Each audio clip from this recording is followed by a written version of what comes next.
Media Group station, live from the Comcast Business Studios. 97.5, The Fanatic. John Kincade, Andrew Salciunas. This is Kincade and Salciunas. 97.5, The Fanatic, and 97.5thefanatic.com. Well, we were all fired up right after the show ended yesterday because we got some good news about the big man, and then the rest of the day played out, and it wasn't all that great for the Flyers and Phillies. It's another day in Philadelphia sports where we have a lot to talk about. It's Kincade and Salciunas, 97.5 The Fanatic. This is Kincade and Salciunas. I have to worry about a draft pick from 3 years from now when this team is currently in a mode where they could be competitors. Hassan Reddick, the return is fairly even. I would have preferred to have him this year. Kincade and Salciunas. John Kincade, Andrew Salciunas. 97.5 The Fanatic and 97.5thefanatic.com. And a good Tuesday morning, Philadelphia. Man, Salciunas alongside my man, John Kincade. We'll debate that one all day today. What's up, man? How are you today? Oh, it's I've had better mornings. Yeah. But I had better Monday nights than I had last night. Yeah. My Monday night sucked for many reasons. Yeah, you had a lot of them. We'll get into that. We could just say that, like, the S hit the fan in many... In many walks of life yesterday. Yeah, I'm gonna need help with home ownership and parenting, and of course the sanity of being a Philadelphia sports fan, because last night was a tough one. We'll get into it more as this hour continues. Phillies lose to the Reds. Flyers lose in overtime to the Islanders, but there were other teams around the Flyers that won that you didn't want them to win. But I'm gonna start off because guys. Damn it, I need a positive where do you start? I need a positive start. Yeah, go find one. Sift through the rubble. The positive start is Joel Embiid is coming back this week. It was announced right after the show ended. It was 9:58 in the morning. So, Bob Cooney was just about to start. Adrian Wojnarowski puts out the report that Joel Embiid will be returning this week. And we still don't know. He could be back tonight. I know he's still listed on the injury report as out. We'll see if that changes. But he's coming back this week. So that means Joel Embiid, who stopped practicing and stopped playing as of January 30th, right? That's incredible. Got back on the court a couple of weeks ago, fully participant in practice. And now we saw a couple of videos. We saw the cryptic tweet of him randomly just eating an apple from the Sixers. And then they put out the video of him practicing. And now he could be coming back this week. And my God, does that fire me up, because this team desperately needs it. I think everybody knows, John, that this team needs him and that this team is very good. I'm glad that people are realizing that because of the whole trade Embiid crowd that's been here the last couple of years, or they're never going to win anything with him the last couple of years. You realize how bad this team is without him. Yeah, they're terrible. It's not even close. I mean, even though they have nights where they really do show you they got a lot of fight in them. Yeah, they do. They do. But they are not. It's weird because I thought they'd be better constructed, that I thought this was the deepest Sixers team in a while and all set for a run this year. But when the main cog falls, everything falls apart. And that's any team. And but I've seen other teams do better. It's just 2 months. When you think about it, when you said January 30th, it makes your eyes wide open. You go, you had no February, you had no March. And the fact that they are not going to be in the 9-10 game is actually some sort of a minor win. Well, it's because they had such a great start with him on the court. And look, I'm just so fired up, and I can't wait to see how this team meshes. You talk about the depth on this team. I do still believe that they are a deeper team as long as Joel Embiid is healthy, right? Like, nobody plays well without Joel Embiid. We find that out. Tyrese Maxey has some nice nights every once in a while. He did. He really did. Kelly Oubre has some nice nights every once in a while. But imagine how much better they're going to be with Joel Embiid. But not just those two guys. I didn't even mention Tobias Harris. Think about guys like Buddy Hield. Think about guys like Campaign. Guys that they're not going to get their own shots off all that often. When they do, they could hit. But with Joel Embiid, everybody's life is going to be easier. And I think with the three-point shooting that is now going to surround Joel Embiid, it's going to make Embiid's life easier. Come playoff time, he's still going to be doubled and triple teamed. Even if he's not the same Joel Embiid previous to the injury, he's still going to get a lot of attention because of how good this guy is. And when he can now kick it out to legitimate shooters, that's going to go a long way for this team. The question will be chemistry. Right. Them being able to get into some sort of a rhythm. If he doesn't play tonight, then he literally has 6 games over a 11-day period. And he'll probably play in 5 because I think there is one more back-to-back. Grizzlies, Spurs this weekend. 2 should be 3-foot putt games. Yes, absolutely. That you hope you can rest them for one of them. Right. But the rest, they're nice and spread out. You at least got a day off between them. But that's not a lot of time. I said to you this morning, well, come on now. Are people going to really judge, though, Joel Embiid's return? This is not a big runway. No, to get ready for a postseason run. I keep hearing people talk about postseason run. I personally believe with Embiid, I'm going to believe they could give any team a deep series except the Celtics.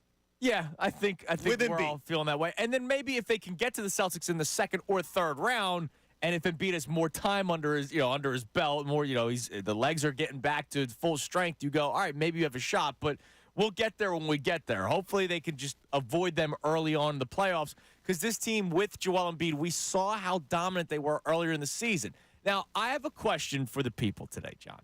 So I asked this yesterday, and there was more reaction than I thought in terms of the lack of caring. I just straight up asked, hey, do people care that Joel Embiid's going to come back and he's going to be back right before the playoffs? And I sensed that not everybody did. There was more than I thought. When I was reading the replies on the tweet that Brendan Gunn put out, I was shocked that there were so many people that were kind of wishy-washy about this. There shouldn't be anything but excitement right now because it's a gift. The fact that he is coming back before the playoffs, the fact that this team was clicking on all cylinders before he got hurt, and it's playoff basketball. Like, how do you not get behind it at this point? I don't understand if anyone has a lack of passion for it, that he's coming back. But what I do understand is there would be a little fatigue because, look, Sixers fans, they have not been eating filet mignon. No. But they've been eating, when it comes playoff time, they've been sitting there with a big, juicy ribeye or New York strip in front of them all the time. They've been sitting in a good playoff position with Embiid with a chance to do something in the postseason, and every time it starts tasting like shoe leather. Oh, yeah. It's a terrible, terrible steak. This year, you're pulling into one of those, $7.99 all-you-can-eat places, and it's steak night. This year, you're going into the play-in tournament. You're not expecting anything. But every once in a while, you go into one of these hole-in-the-wall places, and you go, that wasn't bad. Actually, it wasn't too bad. That wasn't bad. Let's go That's again. what you have to look at this as. You're going to one of the buffet places where you can get steak, you can get shrimp, you can get everything, and Connor's eyes are going to be wide open here and that, and you got a chance. I don't understand. I think every playoff trip is a new exciting journey. We talked ourselves into Eagles-Bucks when the Eagles were 1-5 to close out the regular season. I thought they were going to win that game. Right, we talked ourselves into it. An ugly game, but I thought they would. And we tried getting excited. I know once the first half ended, like I was at Barnaby's in Westchester, your hood. I mean, it was dead in there, right? Because everybody realized what was coming. Everybody realized that the season was going to be over in another half. But I don't know. This is different. Like, why can't we get up for a playoff series when you're welcoming back one of the better players? We talked about this last week. The Eagles and Phillies have two totally different ways that people treat them. Fan right? bases. The Eagles are always being criticized, but at least people are criticizing them because they freaking care. The Phillies, it's a more lovey-dovey approach, but you see what that building is like, that stadium is like. When things are going well, it's packed. 45,000 people, a little bit less yesterday because of the rain, and it was a Monday night, but right now you're starting to see people show up to Phillies games again. The Sixers, I think people are still there. I mean, we were there at Knockout the other night. It was a decent crowd. A really good crowd. And the crowd got into it because the game was close at the end. I thought the crowd was dead. I thought the crowd that night was At the dead. end, it got better. At the end, it got better, but I thought the crowd was sort of dead. They had to be – Matt Cord had to tell everybody with the Sixers up 1. Let me hear you. Let me hear you. Defense, come on. I want to hear you. He does that a lot. Yeah, but he had to really soup up the crowd that night. Yeah. It wasn't coming naturally. I said to you the other day, I thought the crowd at the Phillies on opening day was awful. Was more quiet. Everybody's sort of sitting around and just talking, but maybe it's more casual fans. I think so. Then you get in a postseason matchup where everybody's up. There were so many second, 2-strike counts with everything on the line at the end of an inning against the Braves on opening day, and the fans are on their seat. Well, Just I think people also sitting realize that it was game 1 of 162. Maybe that was part of it. But with this Embiid thing, there's only a couple games left, right? I don't think anybody's expecting a championship run. So is that why people are just, Well, that's sort I'll of watch? it. Or do people have to see him play first? Like, I'm excited. Just the fact when I ran into the studio, Ray was producing. They didn't see the Woj thing right away. I ran in, like, fired up. Like, I was ready to, pop champagne bottles. Like, Joel Embiid is coming back. But I know that not everybody has that same excitement. I think there's a lot of people going, okay, let's see how it goes. And that bums me out. If this was a process era team making the playoffs for the first time, there's a totally different feel. If the Flyers end up sneaking in and making the playoffs, it'll have the feel you're looking for. Okay. Nobody expects a championship. Happy to be there. Let's just have fun. There's zero reason for Sixers fans to accept or to feel good about being happy to be there. Yeah, but couldn't this be worse? Couldn't have you been done for the season and then you have absolutely no shot? Like, with Joel Embiid, you still have a shot. I don't feel great about a series with the Celtics either, right? You're not, No, you're not I do alone. not. I'm not going to sit here and Nobody go, but Bob Cooney does. right. He does, and he feels good Bob's about like, it. bring on the Celtics. I'm not going to like, sit here and say, go Sixers, take down the Celtics. No, I won't do that. If they play each other in the first round, I don't feel good about it. But you have a shot with Joel Embiid. Every year you have a shot with Joel Embiid. And maybe the timing of this injury was actually best for the Sixers. The fact that he will come back. And even though there's not much of a landing zone, at least there is a landing zone. At least he's going into the playoffs with a couple games under his belt. And it's still Joel Embiid. When you say every year you have a shot with Joel Embiid, You do. on paper you do. In reality, you have not come close. You haven't even come close. Well, you have come close with Kawhi Leonard hitting the quadruple doink, and the Sixers could have won that series. yeah, that would have gotten you to that would have gotten you out of the second which round. I expect them to beat the Bucks, and then they play the Well, Warriors you can't do in the NBA I Finals. can't do the convoluted math. Yeah, but we always talk about how the Sixers have matched up well with the Bucks. I'm just saying they have come close, and then there's been so many different things. Doc Rivers blowing 2 series leads, one against the Boston Celtics, one against the Atlanta Hawks. Ben Simmons being an absolute mess. Listen to what you're saying, though. You're saying they've come close to getting out of the second round. Yeah, and then that's not once you get to the Eastern Conference Finals, you're 1 round away from what? Then you're still from not getting to the NBA. Look, I won championships, but you got to get to the NBA Finals. Okay, first. And they've come close to getting to the Eastern Conference Finals 3 different times.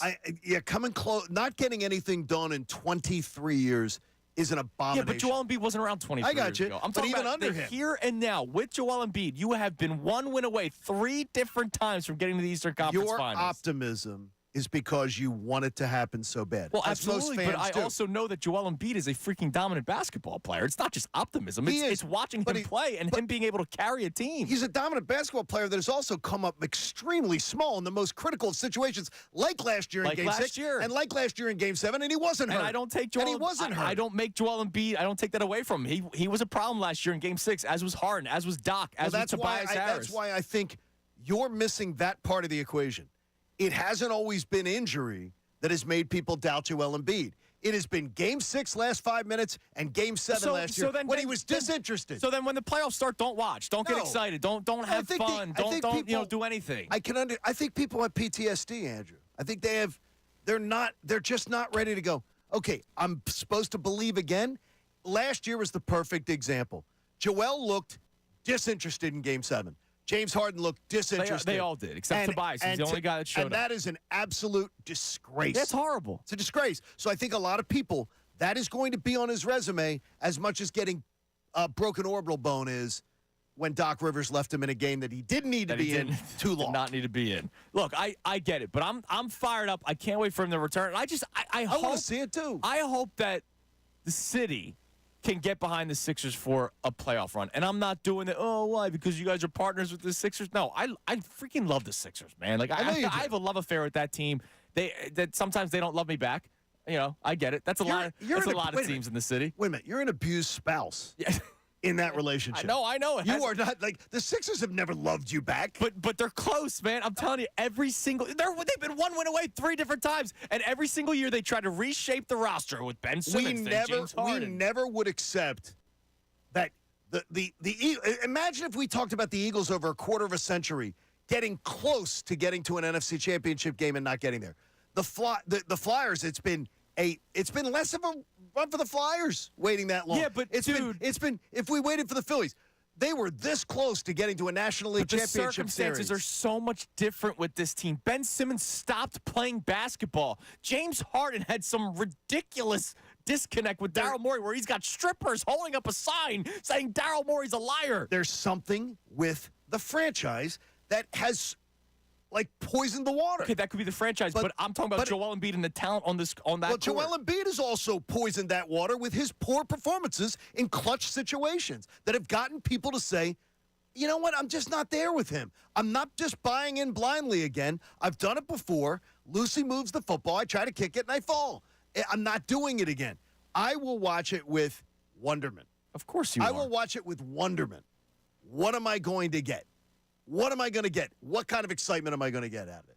I'm not going to watch it going, man, I'm feeling good. This team's ready to make a run. The idea of people saying this team could go on a run, I think is just, I don't know what they're watching. I'm not there yet. I'm going game by game. Yes, right? exactly. That was my regular season approach. At this point, because Joel Embiid's missed as much time, that's going to be my playoff approach. Game by game. Game by game. If the Sixers go up 2-0 in the series, I'm not going to peek at the other matchups going on. Game by game with the Sixers, because to your point, it hasn't amounted to a championship or even an Eastern Conference Finals appearance. So to that, that's fair. But, man, all I know is if Embiid never got hurt, let's say that Embiid never got hurt, the trades happened the way that they happened.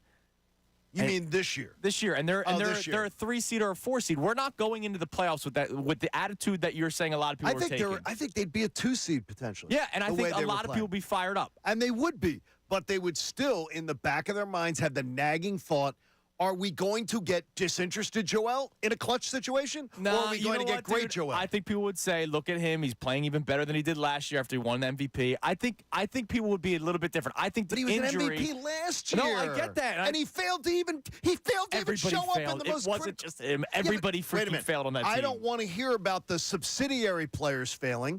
When my James Harden's subsidiary and Tobias Harris, Mr. Max contract. Everybody's subsidiary to an MVP.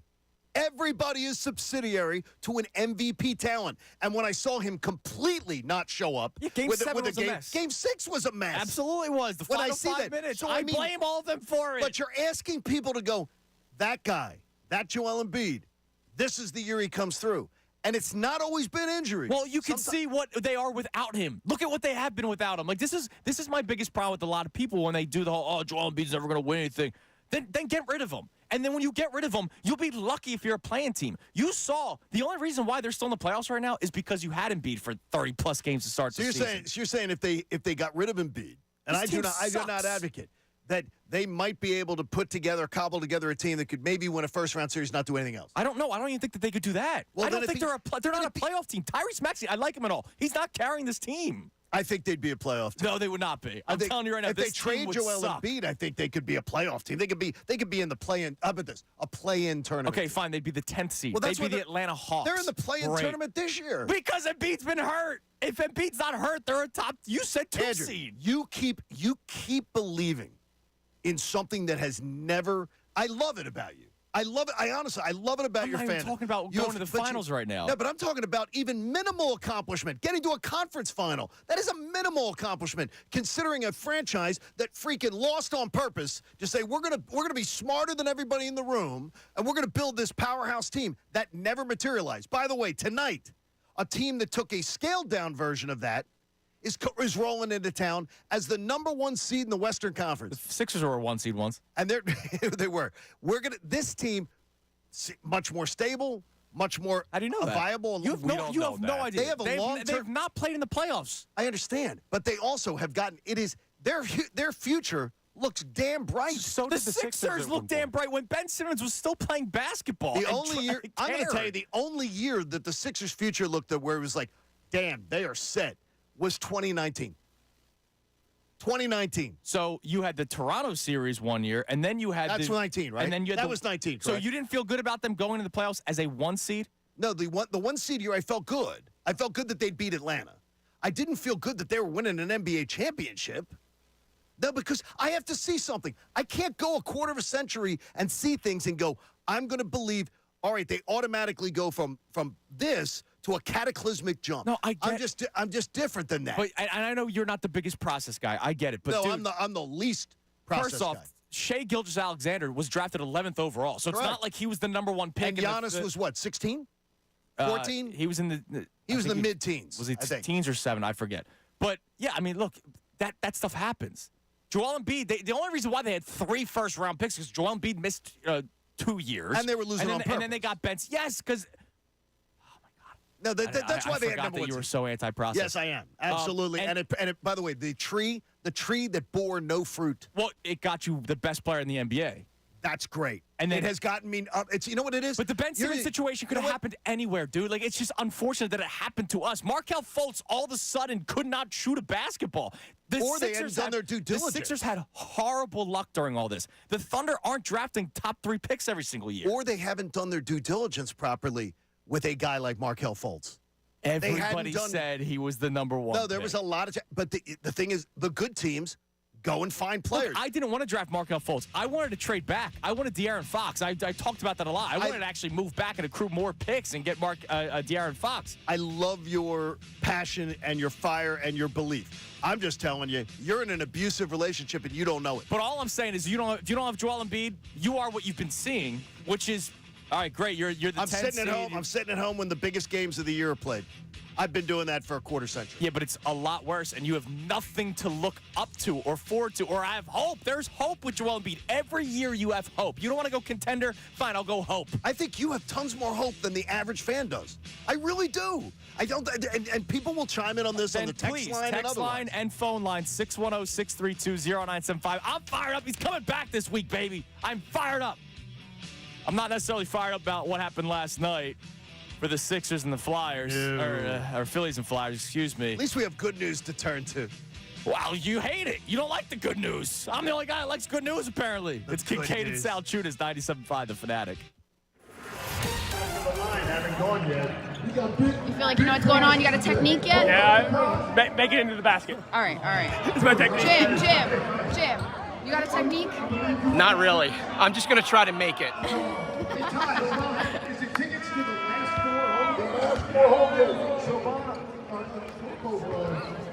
This is the first night of high who eliminated you? Ray John eliminated you. Ray John, he takes a beautiful thing to take it all the way to win. Oh, it's a good for a run. Oh, there you go. Oh, we got a double Cooney advancement there.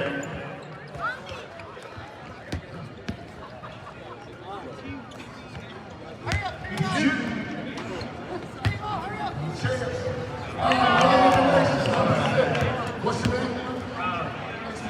We appreciate it. All right, no selfies. No selfies, Haley. You're here to play. Tiger line up, tiger line up.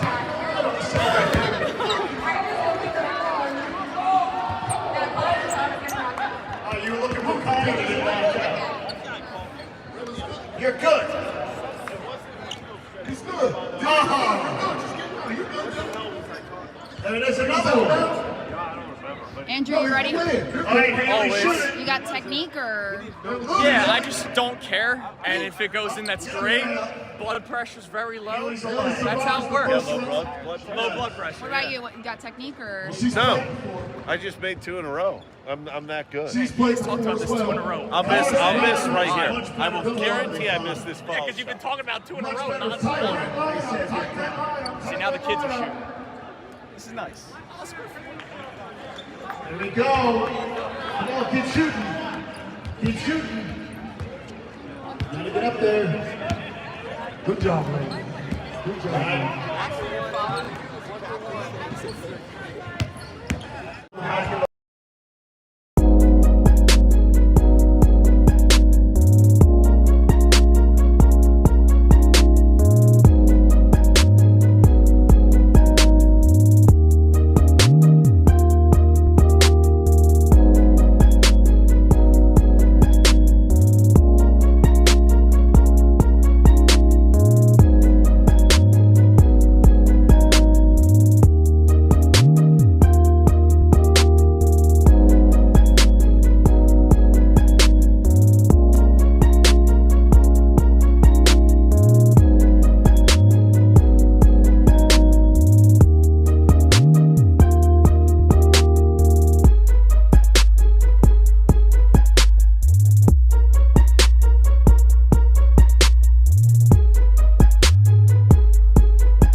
long-winded first segment. Didn't even get to the other stuff that we had planned.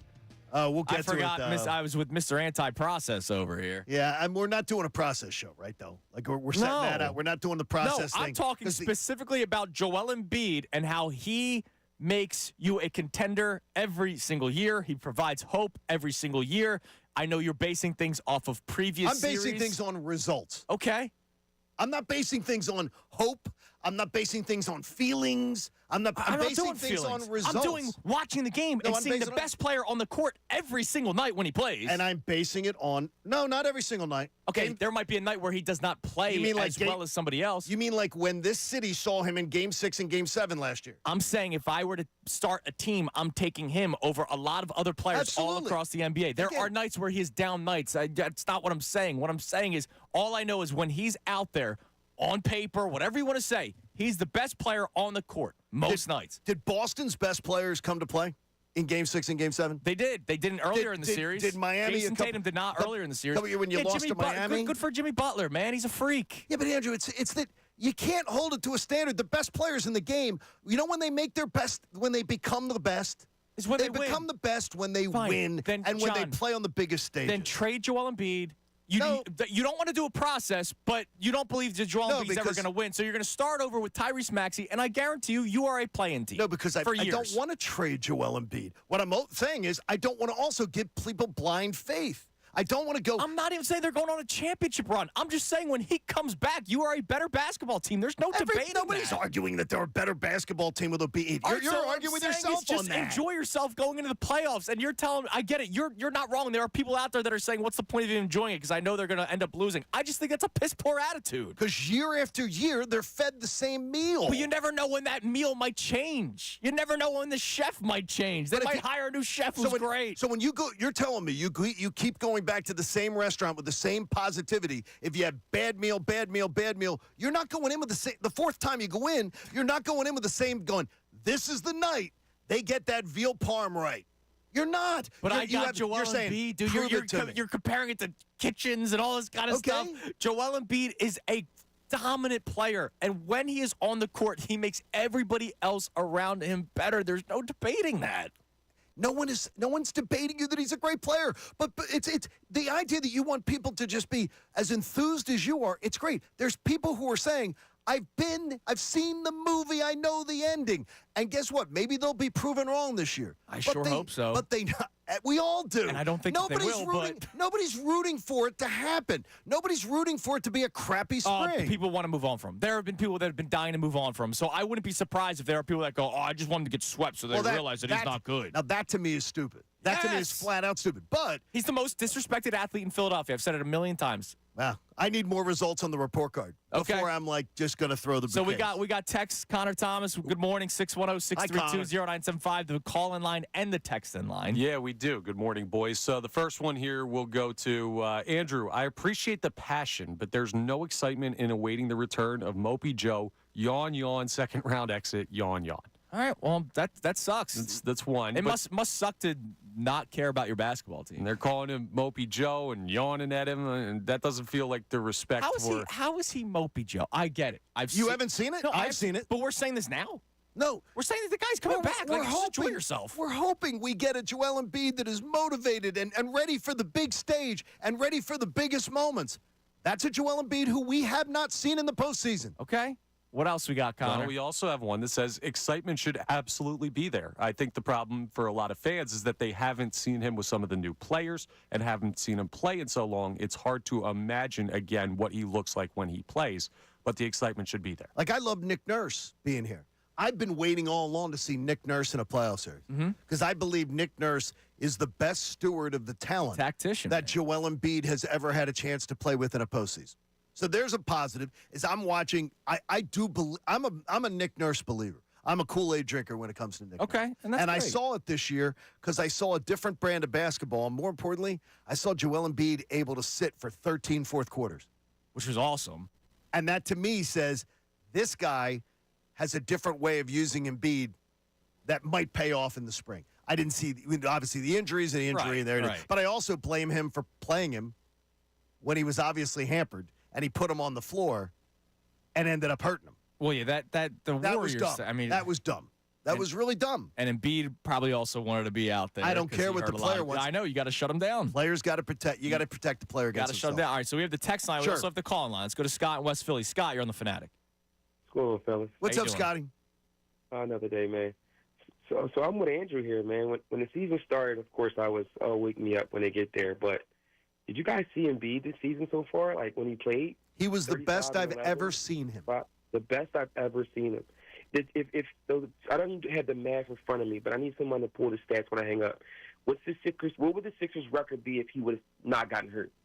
Like, they would, without Embiid, they're not even a play-in team. I think they're like a lottery team. I think they're a 2 or 3 seed. Yeah, if he had stayed in, they're a 2 or a 3 seed. He missed 30 games. So think about it like this: he missed 30 games, and they're only 8 games behind the Bucks. So imagine if Embiid was playing, it would be a 2 seed by a landslide. Like. And then what happens in the postseason? Well, then we'll find out. I'm asking him, he obviously is very positive on this. So what is going to happen? Is it Nick Nurse that changes the history? Yes. Is he going to be motivated to play every night in the postseason on the biggest stage? John, like I said, initially I was waking me up when you get there, but then I see Nick Nurse and Embiid, and they looked good. Like the combination, the team around them, it all clicked. So this just seems like we got the injury out the way. Now let's see what happens. I mean, he's playing with house money this season. He wasn't expected to be here anyway because he got hurt. The team around him, with this team built around his skill set, buddy. I think it's house money just because I don't want to do the whole underdog thing. Thanks for the call, Scott. It's just nobody's really believing in the Sixers at this point, and I don't think they're going to go on some championship run. I'm just excited for the big man to be back. I wrote a piece for 97.5 The Fanatic today on the website 97.5thefanatic.com, and it'll be released this morning. And I'll preview it for you. I believe that as long as if they can win, if they're the 7 seed, I believe they can win a series. I think they could potentially beat Milwaukee. They could. And Doc Rivers. Right. I think that could be a series that they could win. I love them. The only place I don't love them is if they end up in 8. And I have zero reason to believe they could beat the Celtics in a 7-game series. I don't disagree with you on that. So, like, to me, as long as if they can win the 7-8 game, if they can win that game, and it may be in Miami. You may have to go to Miami and win that game with Joel Embiid. I'm worried about the runway, as I stated at the beginning. I'd have a lot more, let's just say, optimism if I didn't know that Joel Embiid's probably going to play 5 games before the playing. Dude, he could come back and he could look terrible. I don't know. He may. We don't know. So that's where, if I knew that he had 15 games, a little bit different. My thought of the postseason would be completely different. Because I think they could. Because you keep on going to the whole past performances. Because I think they could. Well, first off, if they had 15 games, I think they could avoid the play-in tournament, which totally would change my opinion. So you wouldn't be bothered by past performances if they were out of the play-in tournament? No, but if you're out of the play-in tournament, I then say, okay, end the regular season, 5 more days of rest. The mad professor gets in and works with them. They have more time to build up chemistry. I'm feeling much better about their chances. And depending on where it falls, I absolutely think they could win 2 series. I think they can win 2 this year. But I have to see how it falls, and I got to see how Joel comes back. None of us knows. So I have to see how that goes. Yeah, I mean, he could come back tonight, which is still, I think, a possibility. And I would hope he would. He could look like crap. And you might say maybe just shut him down. Like that could still be a possibility. All I know is this guy makes this team better. He steps on the court. This team, whether you want to use the word contender or not, they're much better with Joel Embiid. Plain and simple. There's nobody listening to this show, nobody in the city, that disagrees with that statement. You're making a statement that is like, ice cream is good. Chocolate is a great treat. You're saying something that nobody disagrees with you on. It's the optimism that this is the year that Joel Embiid is going to give us something on the biggest stage that he hasn't. That's where people have a disconnect because they've seen it, and they've seen him when he's healthy and when he's not healthy. There's always right there, house money. I never want to hear playing with house money when Joel Embiid's on. No, you don't. But the only reason why you're playing with house money is because he's missed so much time and he had the injury. And look, I don't want to go down the history path of the Sixers, but you don't think there's been different circumstances too? Like when Ben Simmons literally didn't want to play basketball. Ramona Shelburne put out a report that he tried getting out of Game 6 against the Hawks. I will tell you that before he was drafted, you can go and you can pull audio of Shaquille O'Neal and Shaquille saying, I tried to get before the draft. And he goes, I tried to reach out to Ben Simmons, talk to his people when he was at LSU. He didn't want to talk. And then he goes, and he went like this, and he literally rolled his eyes and goes, buyer beware. Right. Buyer beware what you're getting. And so do you blame just Joel Embiid for that? No, I blame the Sixers for not doing their due diligence on the guy. James Harden. I knew who he was. I wanted him back, and you look, but you blame him for a lot of the stuff too. No, I do because but I also you don't think Joel Embiid sees this too? But I also blame Joel wanted him. Yes, I blame the Sixers because I knew who James Harden was. So you're not blaming Joel Embiid for that. You're blaming James Harden. No, I'm blaming James Harden. I've killed James Harden for it. I didn't like James Harden the day that when they went and got James Harden. I realized what they did. And they got, by the way, James Harden was the best return you could have gotten as far as once the Tyrese Halliburton thing didn't happen. Right. It was the best return Trading you could have gotten. Trading a player that wasn't playing for James Harden. So I'm not ripping that. What I am ripping is people believing James Harden is going to change, that he's a different guy, that when the brightest lights are on, James Harden all of a sudden is going to be a guy who shows up and is gutsy and fights through it. He is the biggest checkout of a star. He has got great stats, and the great stats are going to carry him in people. Is he one of the greatest players of all time? The greatest players of all time on the biggest stages show out, and James Harden has failed to show up, let alone show out. So you don't think his team needs this may have made it a little bit harder for Joel Embiid? No, I think it did. Playing with Ben Simmons, not playing with Markelle Fultz. I think playing it did. with James Harden. I think it did, but I also don't absolve him of disappearing in the biggest moments of a game, and more importantly, not wanting the ball in the last 5 minutes of that game. I had a problem with that. And Game 7, not even showing up. Right. A disgrace. Yeah, that's a disgrace. Absolutely disgrace. And that also is all. So I'm looking at the whole resume, and I do believe a lot of circumstance has absolutely worked against Embiid. All right. There's Absolutely. a lot of circumstances where it's against him. By the way, some of it coaching too. Yes, like Brett Brown was horrible. Doc Rivers was horrible. Like Doc, and I'll forever blame it. Doc having him in that game versus Toronto when the series was already locked up. That game was locked up. Having him in a game when he didn't need to be on the court, and I called it before it happened. I said, Bob. No, I think we all were. We're saying, why is this guy still out there? I turned to Cooney. We're in Vegas. And it's draft night. And I said, why is he on the court? And look what ended up happening. He better happen better soon. And within 30 seconds, he was injured. Pitchers and catchers checks in. He says, I'm praying for you, man. Talking basketball with Kincade is going to drive you insane. I can already tell. This is our first legit basketball conversation, and we're already polar opposites when it comes to it. Oh, man, this is going to be a lot of fun. There is counseling, though. Beasley has counseling. Oh, do they? Yeah, free. Couples counseling? No, free. No, the counseling for you. Is it in our insurance plan? That I think it is. I have to pay for, though. No, it's video. So is it actually? No, it's video counseling. You can do it. Sounds great. All right, we haven't gotten to it yet because of our spirited conversation. Last night sucked. All right, it was terrible. Phillies lose in extra innings. Flyers lose in overtime. Other circumstances happen that hurt the Flyers. We'll talk about it all next. Kincade Salciunas, 97.5 The Fanatic. We are talking sports with you all day, every day. Yeah, make it into the basket. All right. Jim, you got a technique? Not really. I'm just going to try to make it.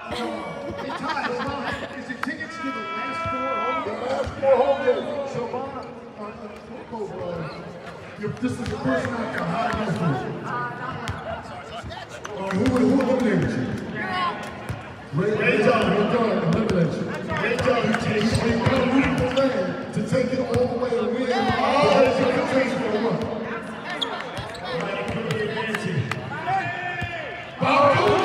There you go. Oh, we got a double Cooney advancement there.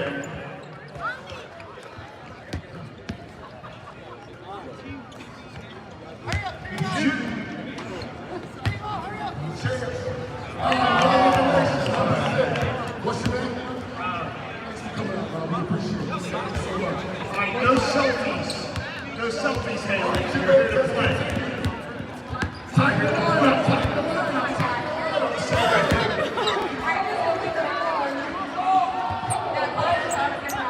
Oh, you were looking for Connie to get knocked out.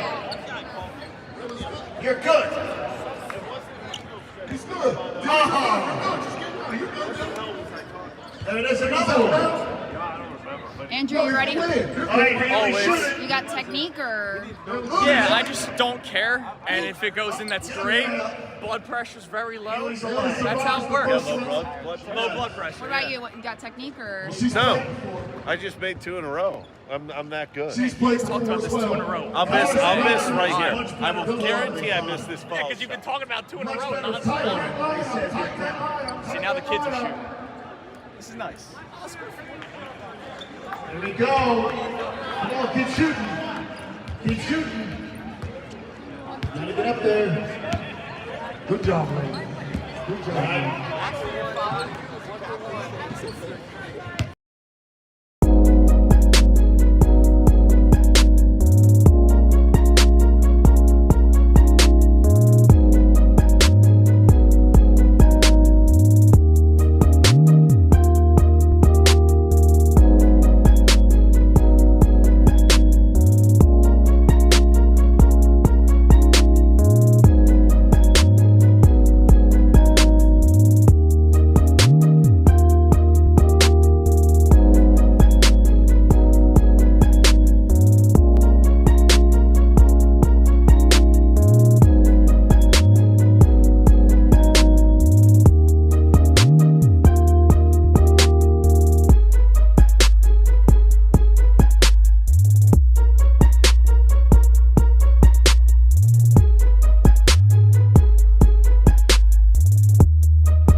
Talking a lot about the Sixers to start the show. Would love to hear from you on the text line or the phone lines at 610-632-0975. Are you excited for the Sixers once Joel Embiid comes back, which it's supposed to be this week? Adrian Wojnarowski reporting yesterday that he will return this week. And I say, screw it. Let's just have some fun, man, because I don't know how many more years we have left of the big man. And once the big man's gone, I keep on saying, you're back in the toilet. They're a top 4 seed because of him.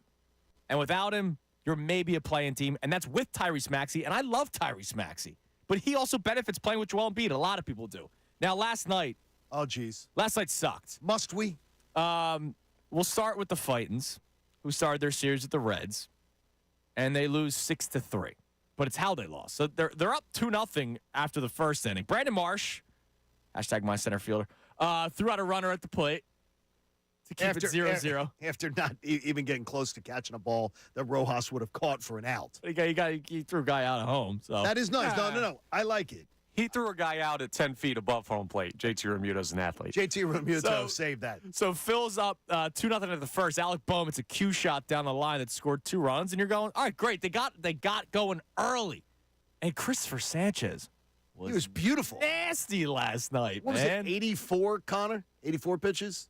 Something like that for him? Right around five innings. He strikes out 8, only walks 1. I mean, that was a great start for the kid. Did you want him to go out for one more batter?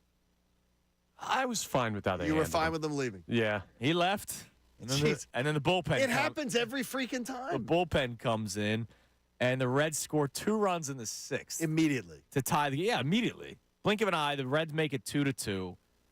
And then all kinds of stuff happens. Johan Rojas gets picked off at second base. Which is absurd. That can't happen. And I know JT Realmuto eventually strikes out, but you never know. It just can't Pitches happen. are different when there's guys on base. Sure. Oh, by the way, the threat of Rojas on second may make the just pitcher distracted, and he gets picked off.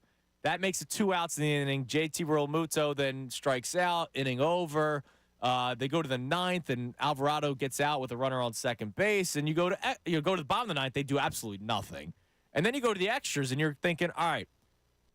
Just, there's the ghost runner. I hate that crap. You just need to score one. I do not like the ghost runner. I'm not a fan of it. It's terrible. It's not baseball. It has made extra innings games go faster, which I do. Look, a lot of this is trying to make the game go faster. It has made the games go faster. I don't like it. It's not baseball. I say the new kickoff is it's like gimmicky. It's gimmicky to have a ghost runner on second in extra innings, but it's what they're doing. And then Connor Brogdon goes in and can't find the zone. And then when he does find the zone, it was bad. So he's got the bases loaded, and I'm watching.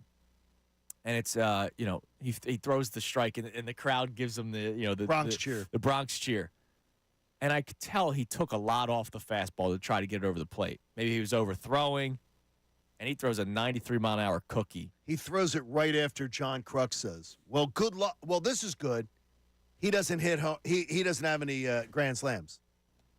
And right after bam. it was 2 pitches later. And he took something off the fastball because he wanted to just throw strikes. Like the old Little League, just throw strikes, take something off of it.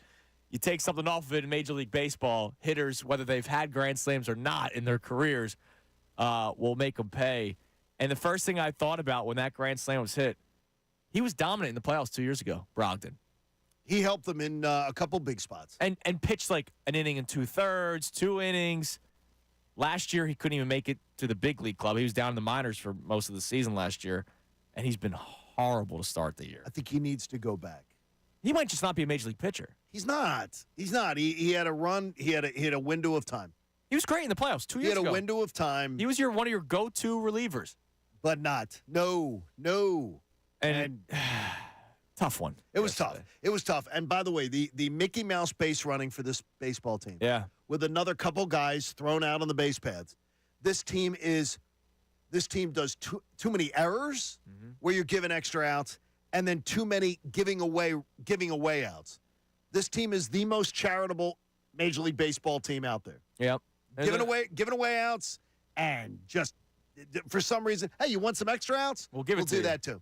Harper goes 0 for 5 yesterday. Castellanos goes 0 for 4 yesterday. So a tough night for some of the bigger name players on the Phillies. May I ask you, Connor, why you said he's having some bad luck right now for Harper? He's hitting the ball hard. I mean, he doesn't look lost. No. He's making good. He's just smoking the ball at people. When I see a player of Bryce Harper's caliber, like if he's striking out 8 out of 10 times, he stinks. Like if he's hitting the ball hard at people, he's getting unlucky. Yeah. Those are eventually going to drop. Baseball's also a bit of a game of luck. And then, then the Phillies have a chance at the end. Harper goes down and they lose. And they lose 6-3. And then the Flyers last night. Oh, jeez. In a game where I can't even go, at least they got the point. They go to overtime. And they score with 9 seconds left, which was exciting. Which, for that, it's great that they got the point. They were about to lose with 9 seconds left. They scored, then they go to overtime, and they lose 4-3. That point may be what gets them in at the end. Which would be great. So, I mean, it was good. But the fact that Torts has to, once again, I said it yesterday, I wanted the Russian in net.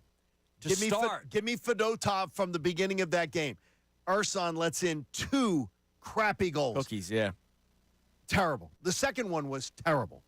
And if he's just body in front of it, better positioning, it doesn't go in. Speaking of Torts, and we'll talk more about the Fedotov situation because you weren't too happy about the situation yesterday. The way they threw him in, yeah. Torts not too happy with his players on the ice last night. There are certain people that they don't have a clue how to play or just don't have it in them to play in these type of situations. And this is why I'm glad we're playing them. I'm glad because we have to figure things out as far as what we're going to become as a team here. That was embarrassing in the second period for the Philadelphia Flyer uniform, the way we played. Embarrassing. They were outshot, I think, 15-3. and Fedotov came in and stood on his head. Yes. And but the Flyers end up losing. Now the point gets them back to that third spot. But temporarily. They've played 3 games more than the Caps. And so eyes on the wild card because the Islanders were a team that was behind you. Detroit won last night, so Detroit. It's getting tight, dude. If Detroit wins out, they have 96 points. Flyers win out, they have 95. So you've now put that at risk. Capitals win out, they have 100.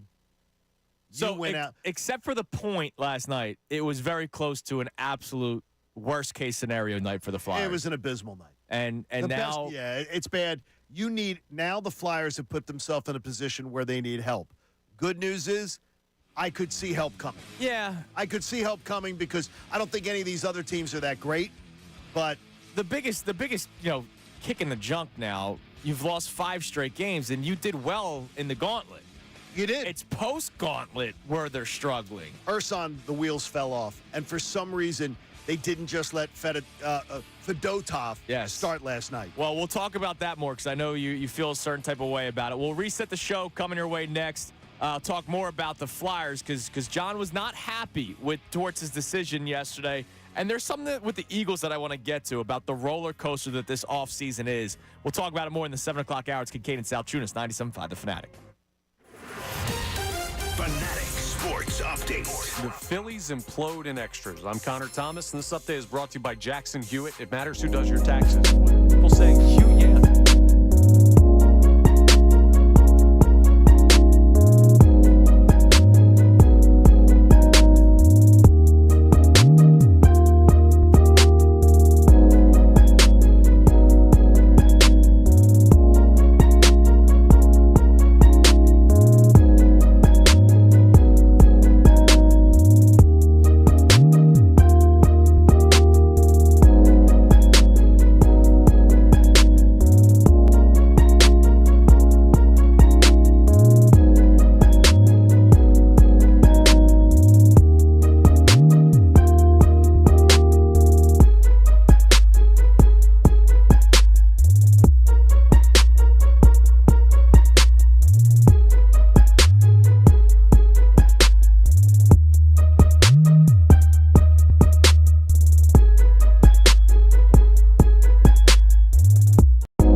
Kincade and Salciunas, 97.5 The Fanatic.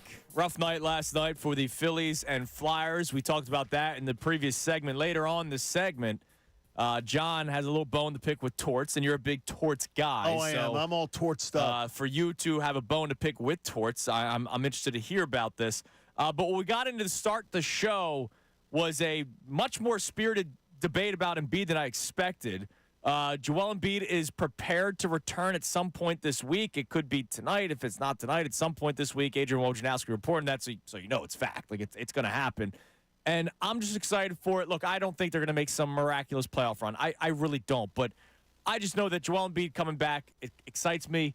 I'm fired up. Then it got into the conversation of Joel Embiid's past and him coming up small. To your point, he has come up small. And he's not always been hurt when he's come up small. I would say last year was the most egregious one. Last year was completely egregious. The most egregious one. The other ones were, orbital bones and knees. I have watched the last 5 minutes of that Game 6. I think Liv and I have watched it 3 times. I'll never forgive him for it. And we were there. I'll never forgive a lot of people for it. And just watching the disinterest on the court, like, this is the time, dude. Demand the ball. You're the MVP. I would have called a timeout if I was Joe, and I'd say, give me the bleeping ball. Or if I was Doc Rivers, if I was any head coach in the NBA, I'd call a timeout and say, hey, why the pick and roll that has gotten us to this point, why are we not running it anymore? Can I ask you, would Kobe, LeBron, Shaq, would any of those, like, MVP, great all-time, would they need to call a timeout to demand the ball? No, they would not. And that's where people just have that no, thing. He should have just. Do I believe in him? I don't. I'm not debating that. It was horrible. Well, that's why they're not ready to do. Your joy and love of the Sixers is inspiring. I respect the hell out of it. I just can't share it because, again, I feel like there's just too many wounds. Yeah, but I don't want to wait until it happens to celebrate it. Like, I do believe Joel Embiid makes you. I do believe Joel Embiid makes you a contender. Now, this year's different. This year's a hard. I can't. I'm not going into the playoffs saying, play the song. They're going to go on some miraculous run, right? Like, I don't believe that. We're not going to do that every. I'm going to take it game by game, man. I'm going to go game by game with the Sixers team. First round, hopefully second round, hopefully third round, hopefully through the NBA Finals. I'm just not going to be celebrating the way that I normally would. But that doesn't mean for next year that I won't feel a certain type of way. Like, I'll go into next year fired up as long as they make the right moves during the offseason because it's another big offseason for the Sixers. You're the person, like, I feel the same way with the Eagles. The Eagles have me in that same headspace that no matter what the Eagles do, I'm always going to believe. But I believe in them because they've given me reason to believe. Well, yeah, they won a Super Bowl, and Howie Roseman has gotten them back. Others, and they contend, and they play in big games over and over again. Now, speaking of the Eagles, I'm going to get to that in a second, but we have a text on Joel Embiid. You can climb in on the phone lines or the text line. Same number, 610-632-0975. If you have any input on the show, Connor, what do we have on Embiid? So this comes to us from Whip in Westchester. It must be something in the water out in Westchester with Kincade great people and out Whip, there. But he says, who can actually be excited for Embiid to come back? We should be a 2 to 3 seed. Instead, we are barely making the playoffs because of him. I'm over him. You're a 2 or 3 seed because of him. You just said we should be a 2 or 3 seed, but we're not because of him. No, you're only a 2 or 3 seed because of him. If Joel Embiid missed the entire season, you're not in the playoffs. I love Tyrese Maxey as much as the next guy. You're not even in a play-in team. Now, Witt's Westchester brethren, but I completely disagree and disavow myself of that. Like, you can't. That one. Oh, how dare he have his surgery? It's not his fault that Jonathan Kuminga fell on his knee. 6'7", 225 pounds, and he fell on his knee. He had to get surgery because of it. You were a 2-3 seed. Should he have been on that court? No, he shouldn't have been. He shouldn't have been. That's on Nick Nurse. That's on a lot of people. And it was, I believe, if Nick Nurse had not had him on that court, we wouldn't be talking about missing him for 2 months. I believe that would have exasperated right, absolutely. No, he had to get the surgery because of a huge NBA player falling on his leg. That's one of the more ridiculous texts that we've gotten. Since the text line has opened up, that's one of the more ridiculous texts I've ever heard. By the way, I want to advocate to people. It's really easy. Set up the text. Send a text to the station. So use the same number, 610-632-0975. And then leave it in your text. And then when you're driving, you can voice to text. Oh, yeah, voice to text is a big thing. So you can voice to text. Now, sometimes when you voice to text, words get messed up. Oh, yeah. Happens to me all the time. I've had a couple famous ones that, that have come out. Yeah. When you're trying to voice text. Because do you listen to the replay before you send it? I don't voice text. You don't voice text? No. Don't text and drive, Connor. That's old people stuff. No, you're all not due texting respect. and driving is your fingers. You can voice text. Right, you can voice text. I voice text when I'm and driving. You're texting and when I'm driving, I do the voice text. Right, you do that, but you're allowed to text and drive if you voice text. Yes, right? I'm saying with your actual You don't fingers. use your You fingers. don't do that. No, you will get pulled over for that. Don't worry. Don't do that. Because I read voice text all the time. My mom messes up words all the time. I could decipher it. So if Okay, you you send can. me That's something misspelled, I'll figure it out. But yeah, it's a good little hack. You can do the voice text to 610 just put it in there. 0975 as well. But yeah, that's one of the more ridiculous things I've ever heard. Like that guy is ripping Joel Embiid for having a knee injury. For having a knee injury when he realizes that they are a 2 or 3 seed with him. Like what? Like what are we doing here? That's why I keep on saying it, John. I'm sorry. He's the most disrespected athlete in Philadelphia. And the past failures, they're there. They're you there. know that plays into the disrespect, right? Yeah, but without him, you're not even a playoff team. What would people think of... To start over. Why do people think differently of Bryce Harper? In the biggest moments, in the biggest stage, since he's been in Philadelphia, he's come through. Why do people think different of a At the same time, you say that he hasn't. What do you mean he hasn't? You have talked about his World Series struggles he and did, last year in the because that's yes. factual. You discuss what's fact, but you also discuss that Bedlam. I told you, Bedlam at the Bank's one of the greatest memories I'm ever going to have as a sports fan. Well, Joel Embiid, it's not like Joel Embiid has scored, averaged 9 points a game. He's never put his team up on a stage like Harper elevated them to. He has had moments in the playoffs. He has had games where he is the reason why they won playoff games. It's a different sport, too. Like, he has to do it for 4 quarters, whereas Bryce Harper, it's one swing of the bat. The biggest stage is when the biggest players create that legacy of belief and absolute Brandon Graham. Brandon Graham has had a very good career. Yes. Very good career. But he will always be remembered for getting to Tom Brady. Yes, of course. It's going to be like he has a moment. One of the biggest moments. One of the biggest. And he also had some very good playoff games, too. I'm always going to remember a guy that we're sad's gone. Now, in Hassan Reddick. Yes. For those 2 playoff games where he wrecked the Giants and the 49ers. Knocking out Brock Purdy got them to a Super Bowl at minimum. It was a major part of it. A major part. So on the biggest stage, you need to perform. All right. Well, we'll get to the Eagles in a second, but let's go to Joe in West Philly. Wants to talk about Embiid. What's up, Joe? Yeah. Hey. What's up, Chunas? How you doing? What's up, Morning? What's up, Listen, Joe? Chunas. What's up, John? I'm in it with you, Chunas. Yo, the Sixers fans, I think some of them lost their mind, man. As long as Joel Embiid is healthy to an extent where he can still play, where he's still one of the best players in the league, they got a chance at winning the championship every year. You are a contender with him on the court. You yes. are a straight-up contender. That's the reason why they win 50, 60 games when he's healthy. You know what I mean? And you, the Sixers fans, when they lose somebody like that, they act like somebody like that's going to be walking through the door every day. He can't help his injuries and all that, but, man, he's clearly, we lucky just to have one of the top players in the NBA. Yeah, and wait. But you see when he's not on the court, you see how bad they are. You do, but Joe, you're telling me you're going to look back at the end of his career, and if they don't get out of a second-round playoff series, you're going to tell me that, man, we're so lucky we got to see that. I'll say that he'll be one of the most talented Sixers players in my lifetime. I'll agree, but I'm not going to say that the career was like it didn't deliver. We are lucky to have had Joel Embiid in a Sixers uniform. Definitely. I'm going to say they got a chance. He's only 30 years old. They better stop playing and get it together. And I think they're finally starting to build around. I think that was one of the biggest issues. And thanks for the call, Joe. Thank you, buddy. When it comes to the structure of the organization, there was are we building around Embiid or are we building around Ben Simmons? That was a real thing. And at one point, it looked like it was going to be Ben Simmons. Remember that run that they went on to get into the playoffs where they won, 18 straight? It looked like that was the direction that they were going to go in. And didn't they win them with Embiid out? Yes. And then they won 12 in a row or something? I think it was 16. They went on a great winning streak, and that was with Bellinelli and Ilyasova and all that kind of stuff. And then you saw the tide change, where it was like, all right, we got to start building around this guy. And there has been that weird middle ground where they haven't built the pieces correctly. One of my biggest issues, I talked about this last week, I wanted Harden back with Tobias Harris being traded so that you have legit three-point shooters around, and I get James Harden's playoff struggles too. Trust me. But I think if you could build the roster correctly, I think they're finally starting to build the roster around Embiid the right way. Maxi's a guy that can do it all. You have shooters now with Buddy Hield.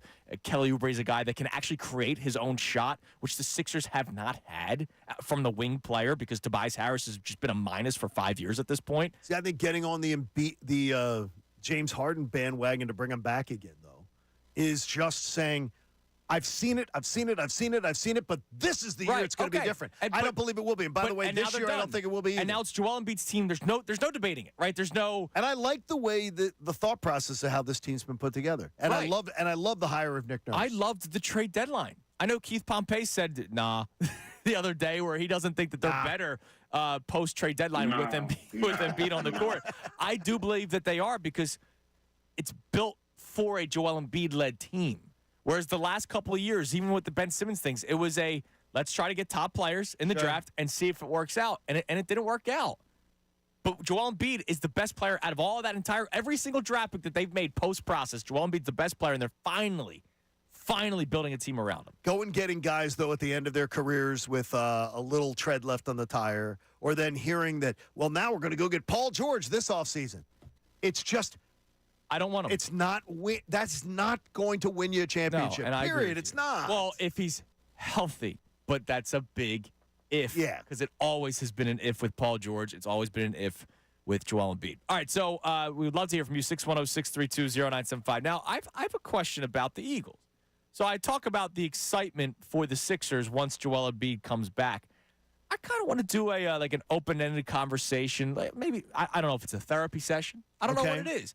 Because I scheduled you one, by the way, 10:15. I appreciate it. I got him one. Sometimes when you go to therapy, it's not always leading to tears. Sometimes you can just talk, right? Like what's on your mind, and you get things off your chest. This Eagles offseason, do you know how long it's been since the new league year started? Almost to 3 weeks?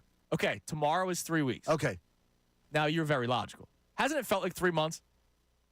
It does feel like, it does. It feels longer than 3 weeks. It's been such a roller coaster. And here's what I mean by that. They get Huff. Bryce Huff's the first player that they acquire. And the first reaction is, all right, that seems like a good move, but who is he playing alongside? Because we're hearing about Hassan Reddick potentially being traded. We're hearing about Josh Sweat potentially being traded. There was the Nolan Smith PR tour about how he's going to take this big leap forward. So, yeah, we like Bryce Huff, but there needs to be more, right? Like, it can't just be Bryce Huff and Nolan Smith. Amen. They signed Saquon Barkley, which was not 100% supported because there was a lot of people that wanted to spend more money defensively. Why are you spending big money on a running back where you could get cheaper running backs? So even though I think everybody likes Saquon Barkley. I'm never an advocate of paying running backs that kind of money, but I like Saquon Barkley. You like Saquon Barkley. So I'm like, it's one of those terrible... But you're like, hey, just the decision on Barkley's a roller coaster, right? Like, once I saw what Joe Mixon got, I went... All right, Eagles could have done that too. They would have traded a 7th-round pick, and they would have gotten a not as talented player, but a pretty damn good back that does a lot of things for less money. I would have done that in a second.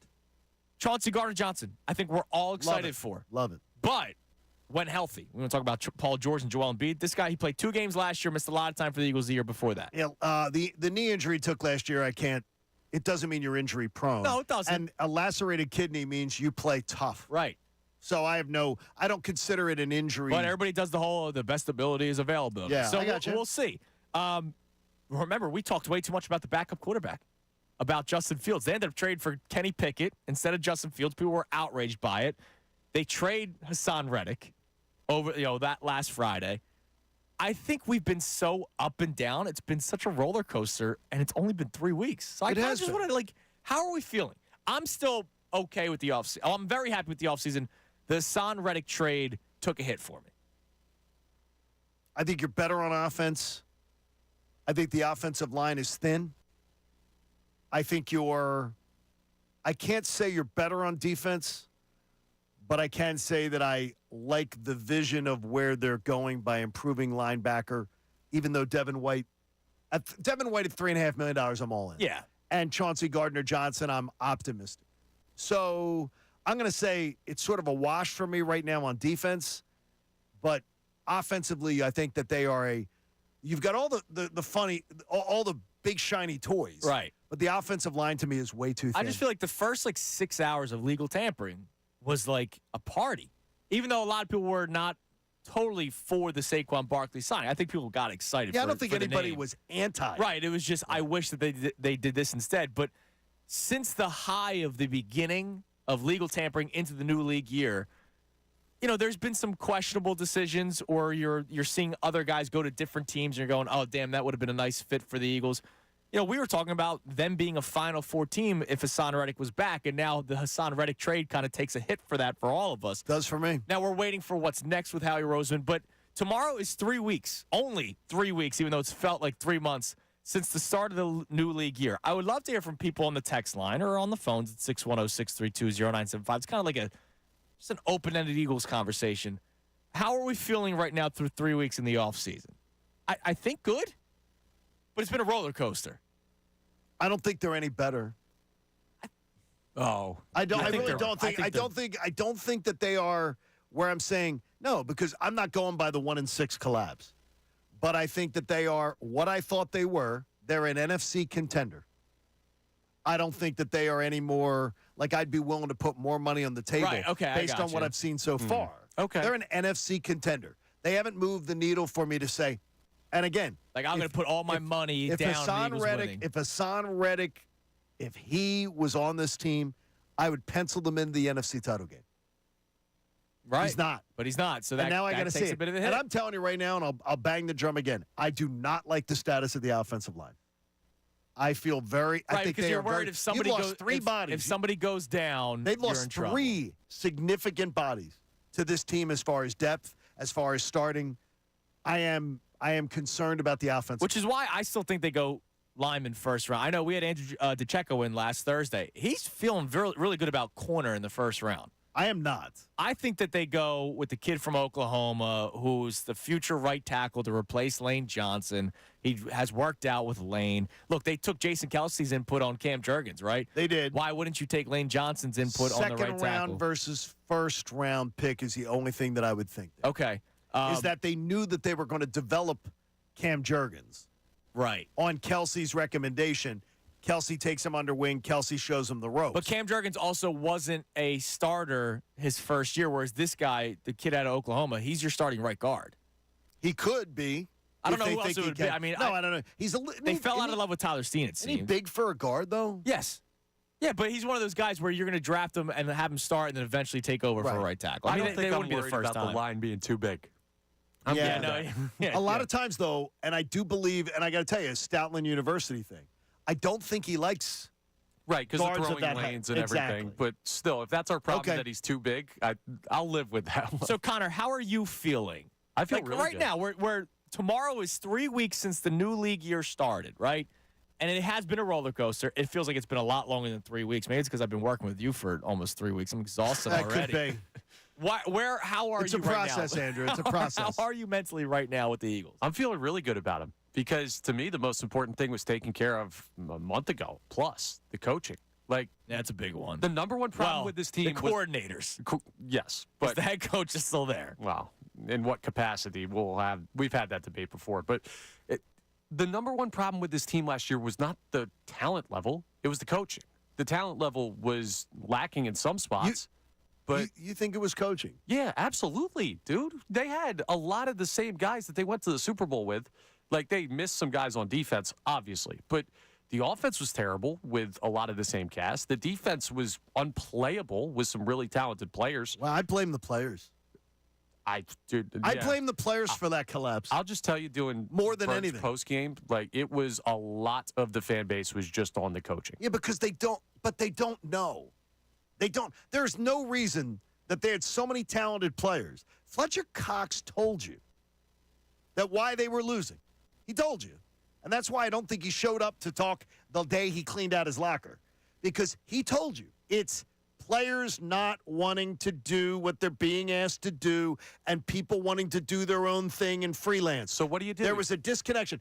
Jalen Hurts and A.J. Brown deciding we don't like that play call. We're going for broke when a simple pass reception at least sends the game to overtime. If only there was a position on a team where someone was supposed to tell the players what to do and get them to No, they listen. did tell them what to do. That's coaching. You got to make them do what you want them to do. That's good coaching. If they don't listen, you're not a good coach. If you start not believing your coaching staff, that's pretty They scary. told Hurts and A.J. Brown what to do in the Seattle game. They schemed two guys wide open on the left side of the field, and Jalen Hurts ignored it Didn't happen to with Steichen. freelance. Didn't happen with Gannon. No, I would agree with you, but also, too, they weren't in the same position. They had not had their teeth kicked in. I believe they were mentally soft. No, I think that was a big part. The San Francisco game screwed up the players. Too. There was a million things. Lane Johnson said it. Yeah, there was a million things that went wrong. Crushed them. All right, so coming up next, the Hassan Reddick thing is beating me up. It beat you up. Well, Still Barrett does. Brooks joined Bob Cooney yesterday, and totally different tune. Says the Eagles are actually going to be fine. We'll hear from Barrett Brooks. Jeff McClain will be joining us tomorrow. He'll be joining us tomorrow. So we're going to have a big show tomorrow, big football show. Adam Schefter will join us tomorrow as well. So Jeff tomorrow. So come your way next. You'll hear from Barrett Brooks talking about how the Eagles are going to be fine without Hassan Reddick. All right. We'll hear it. It's Kincade Salciunas, 97.5 The Fanatic. Fanatic Sports Update. The good, the bad, and the ugly. You feel like you know what's going on? You got a technique yet? Yeah, make it into the basket. All right. It's my technique. Jim, you got a technique? Not really. I'm just going to try to make it. Is it tickets to the last four home games? So, this is the first night for high who eliminated you? Ray John, elimination. Ray John, you takes it. You're going to move the lane to take it all the way to win. Oh, it's going to take for what? There you go. Oh, we got a double Cooney advancement there.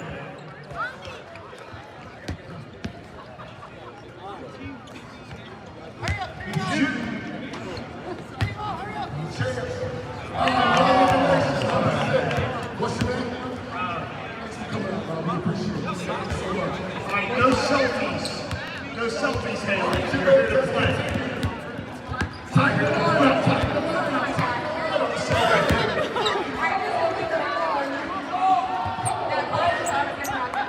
You were looking for comedy.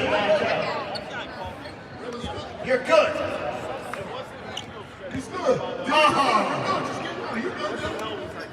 There is another one. Andrew, you ready? All right, Haley, shoot it. You got technique or? Yeah, I just don't care. And if it goes in, that's great. Blood pressure's very low. That's how it works. Low blood pressure. What about you? You got technique or? No, I just made two in a row. I'm that good. She's played Talked about this 2 in a row. I'll miss right here. I will guarantee I miss this Yeah, ball. because you've been talking about 2 in a row and not 1. See, now the kids are shooting. This is nice. Here we go. Come on, keep shooting. Keep shooting. Gotta get up there. Good job, man. Good job.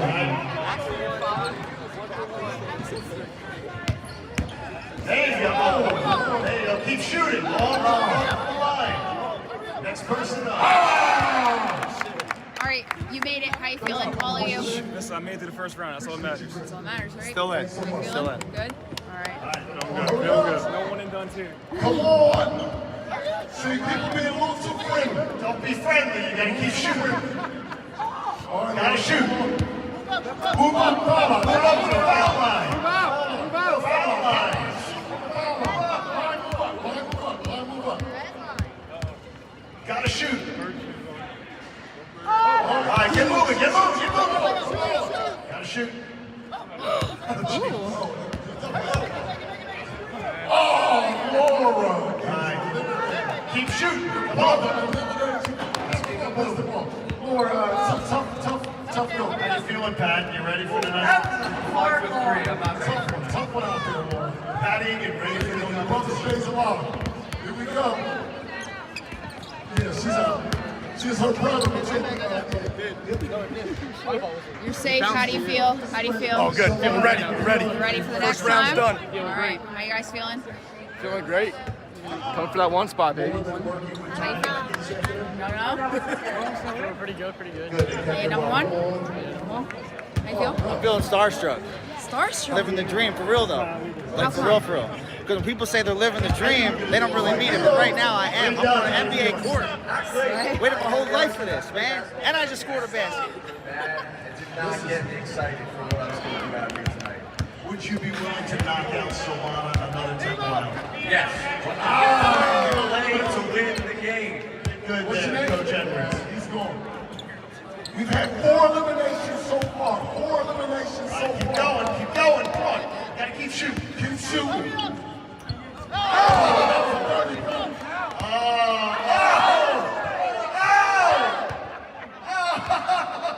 He's out by disqualification. Now play defense.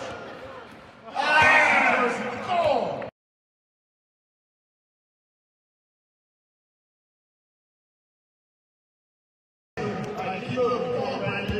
Oh, shit. Ray Dodd eliminating Brandon Dodd. He did!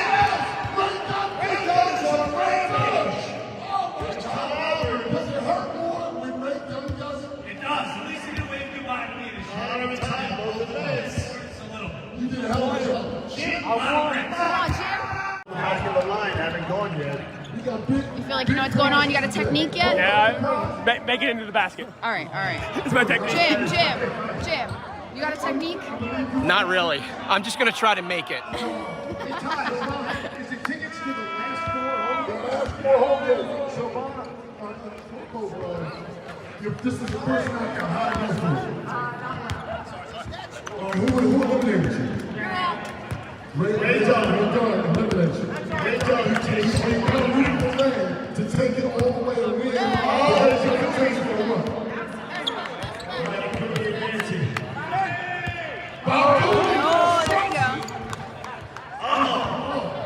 Oh, we got a double Cooney advancement there.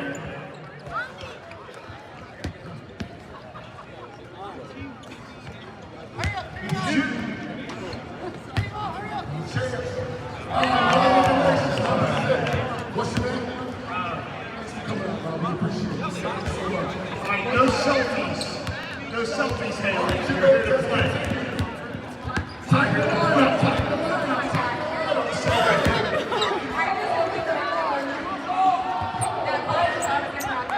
You were looking for comedy in that.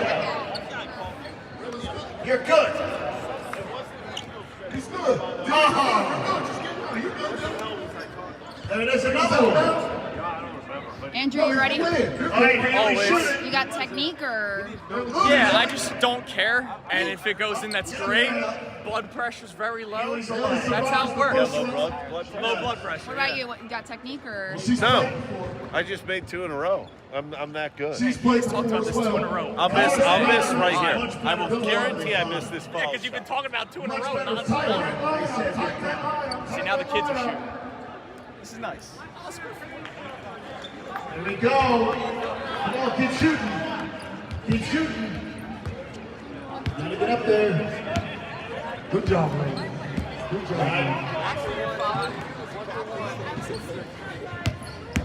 There you go. There you go. Keep shooting. Long line.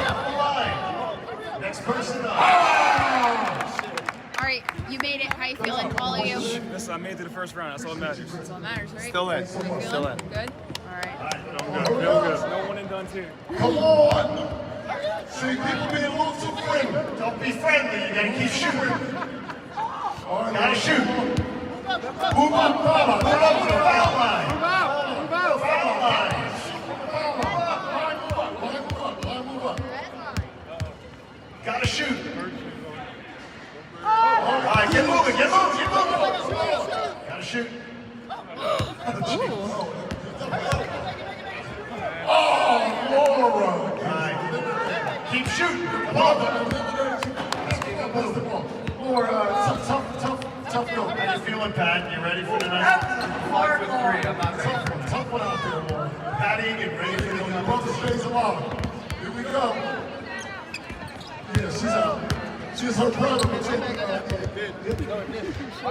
You're safe. How do you feel? How do you feel? Oh, good. Feeling ready. Ready. You ready for the next First round's time? done. All right. How you guys feeling? Feeling great. Coming for that one spot, baby. How you feeling? No. Pretty good, pretty good. Hey, number one? How you feel? I'm feeling starstruck. Starstruck? Living the dream, for real though. How Like, for come? real, for real. Because when people say they're living the dream, they don't really mean it. But right now, I am. I'm on an NBA court. Waited my whole life for this, man. You're still doing that? I appreciate hearing your voice for the 7 o'clock sponsor. You hearing that there? It's 7:30 on Kincade and Salciunas.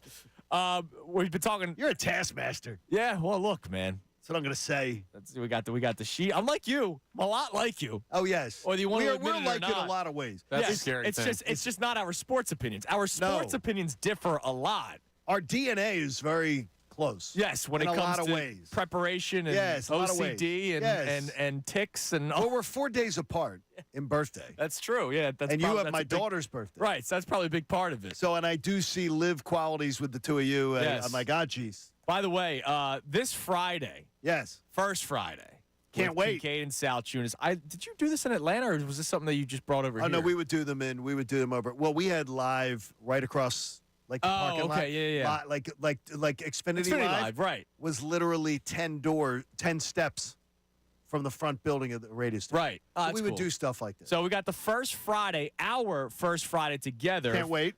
This April, so this April 5th, so 3 days from now, first Friday. You can enter for a welcome to chance to April, win Andrew. 2 seats in the audience at 975thefanatic.com, or you can stay tuned to win. But here's what we got going on. You'll watch the live show at the Performance Studio here in One Balla, and we'll be joined by a bunch of guests to talk Birds, Phils, Flyers, Sixers. Right now, we told you yesterday, Amy Fadul from NBC Sports Philadelphia will be joining us. Bob Cooney from the Midday Show will be joining us. I've heard of and him. now Tim McManus. Tim McManus will be here, joining us, too. the 8 o'clock hour from 8 to 8:20 to talk Birds, draft, and everything off season. Because We got giveaways. It's been nonstop. Yeah, we'll have giveaways, and Nifty 50s will be providing breakfast, which we're excited for, with 8 area locations. Find one near you at nifty50s.com. Taste the memories at Nifty 50s. When I lived in the Northeast, there was a Nifty 50s not too far from me. There's a Nifty 50s in Newtown Square. They took the old McDonald's. Oh, that's good. Did he have a farm? Oh, very my good. God. I needed to do it. I'm a dad, damn it. I'm allowed to. That's a good dad joke. They inserted the Nifty 50s right there in Newtown Square, and I know it's a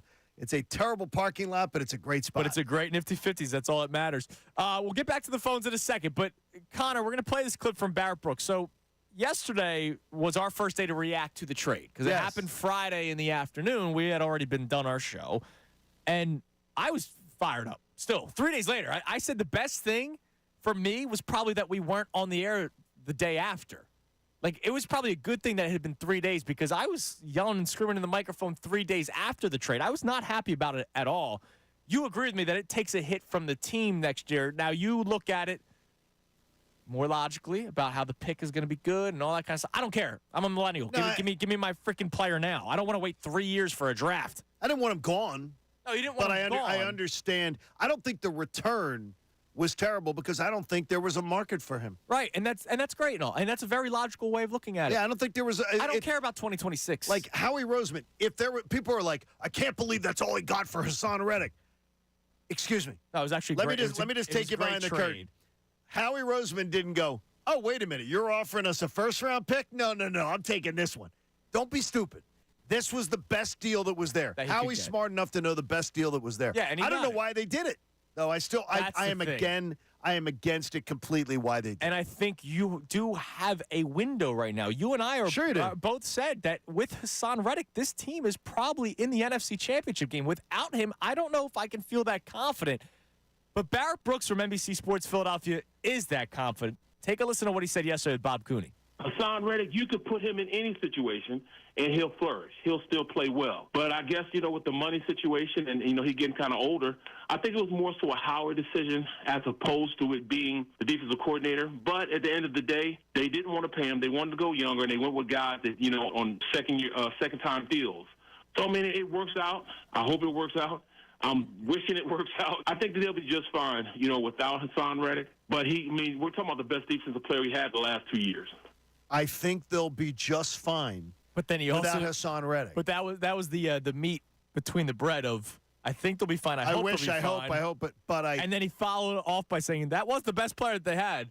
And to me, well, there's no question. He's the best defensive player over the last 2 seasons. And he's the best player on paper right now. I know we'll see if he drops off. I don't think that he will. Various ex-Eagles, though, have been speaking on the fact and saying that they think they'll be okay without Hassan Reddick. I'm telling you, I believe that part of the disconnect, part of the family feud without Steve Harvey that was going on in that locker room, I absolutely am now convinced that Hassan Reddick was in the middle of it.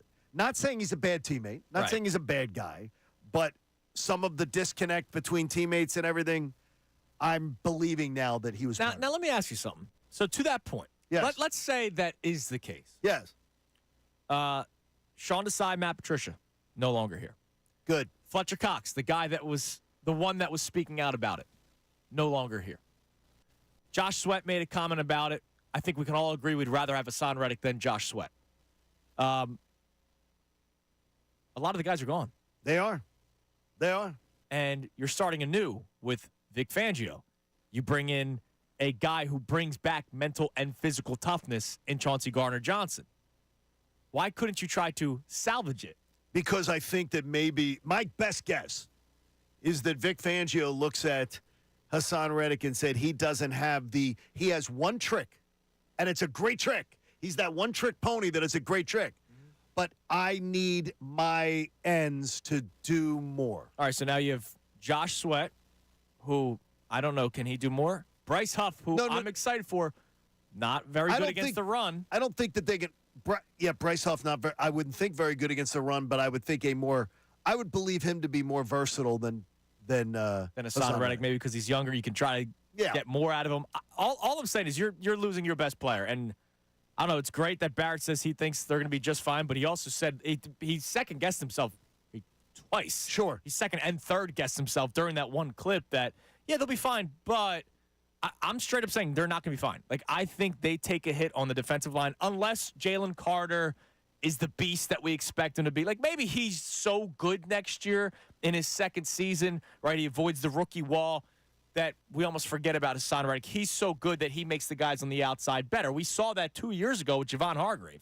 Hargrave was so good for the Eagles, as well as Fletcher Cox, that it made Hassan Reddick and Josh Sweat put up big numbers too. I think that Hassan Reddick's numbers dive when all of a sudden Jordan Davis becomes a non-factor after Thanksgiving, and Jalen Carter sort of like around mid-December sort of started to become a little Now, you could make the case that could be anybody. Well, I believe that when the middle of your defense becomes soft, when the middle of your defense is stout, it plays to what guys like Hassan Reddick can do. When the middle of your defense is soft, and that's not just the defensive line. That's also your corners. No question. I've said this a million times.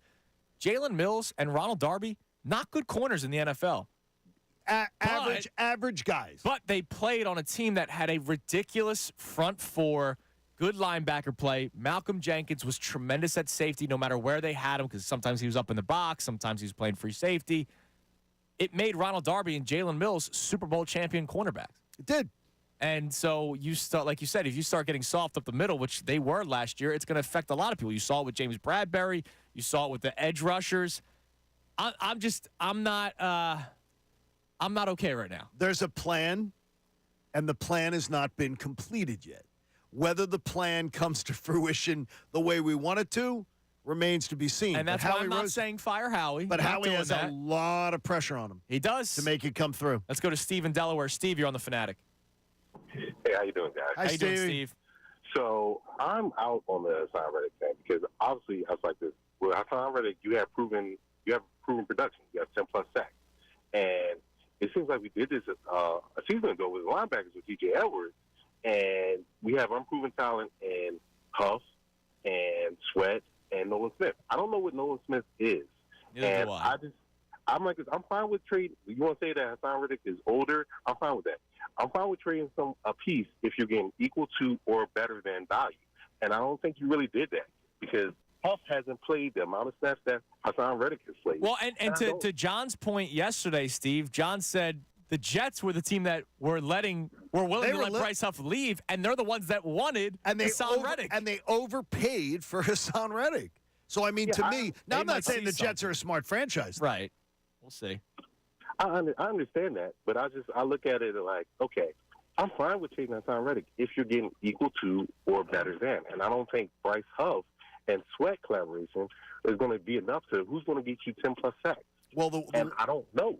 Well, the one thing is, that's the concern, I think Steve. they knew a disgruntled Hassan Reddick was someone they did not want in their locker room. And maybe that could be it. Thanks for the call, Steve. That could be that. what No, it I is. believe that is. They know more than we do, right? I believe 100% that they thought we can't just bring him back because there's no other explanation why Howie wouldn't just roll him back and say, "Look, we couldn't get a deal." Right, because they realize that they're the best. He's the best player on the team defensively. And they're saying if we bring him back, he is going to be disgruntled. We have a text, Connor, on the text line. That's right, we do. We've got Dan checking in saying it's hard to judge a roster that isn't complete, especially when Howie will be working to add players through training camp. I'll reserve my judgment until week 1. I think that's a good way to approach it. That's what I said about yesterday. I said, I can go back and watch a chef create a meal and just be like, wow, this doesn't look appetizing. You're on to me. food a lot today. Are you hungry? You are. Yeah, you were comparing Joel Embiid to a chef. It's the Dr. Catania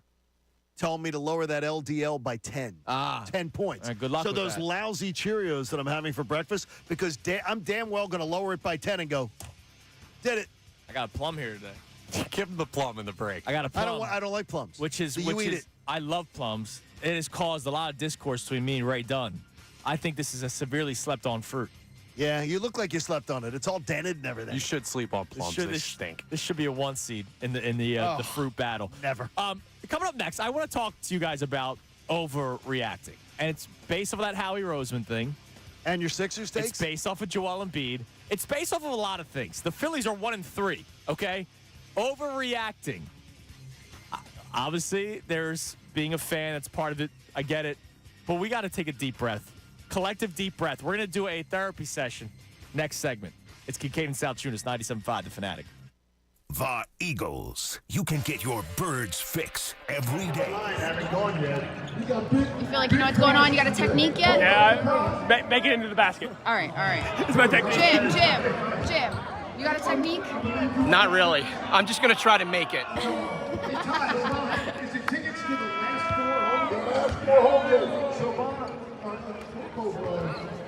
This is the person I can hide this Who eliminated you? Ray John, eliminated you.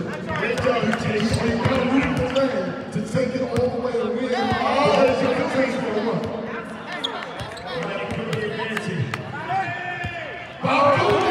There you go. Oh, we got a double Cooney advancement there.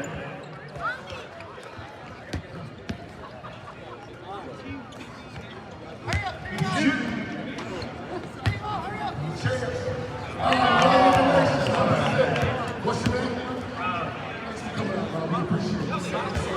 All right, no selfies. No selfies, Haley. You're here to play.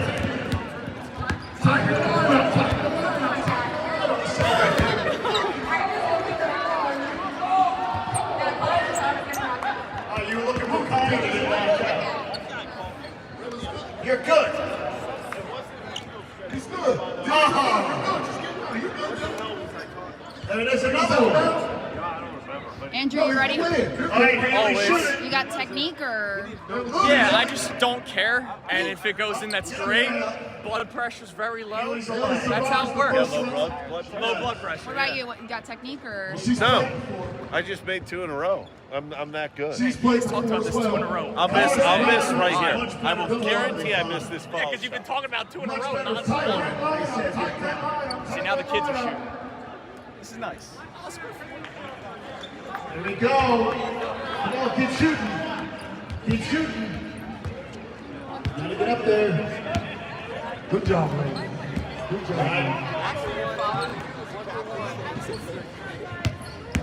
There you go. There you go. Keep shooting. Long line. Next person up.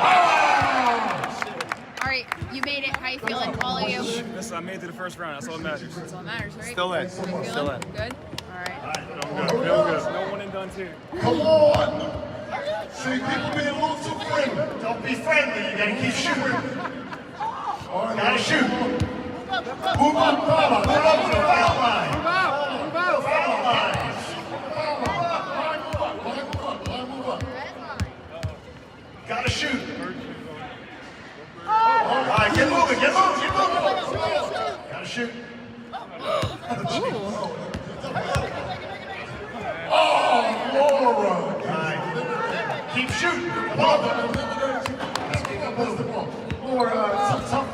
Tough go. How you feeling, Pat? You ready for tonight? 5 for 3. I'm not tough one out there, boy. Patty, get ready for the brother stays alive. Here we go. Yeah, she's her brother. You're safe. How do you feel? How do you feel? Oh, good. Feeling ready. Ready. Ready for the next First round's time? done. All right. How you guys feeling? Feeling great. Coming for that one spot, baby. How you feeling? No? Feeling pretty good. Hey, number one? How you feel? I'm feeling starstruck. Starstruck? Living the dream, for real though. Like for real. Because when people say they're living the dream, they don't really mean it. But right now I am. I'm on an NBA court. Waited my whole life for this, man. And I just scored a basket. Not getting excited for what I was going to do out here tonight. Would you be willing to knock out Solana another 10 round? Yes. To win the game. Good. What's your name? Coach Edwards. He's gone. We've had 4 eliminations so far. 4 eliminations so far. Keep going. Come on. Gotta keep shooting. Keep shooting.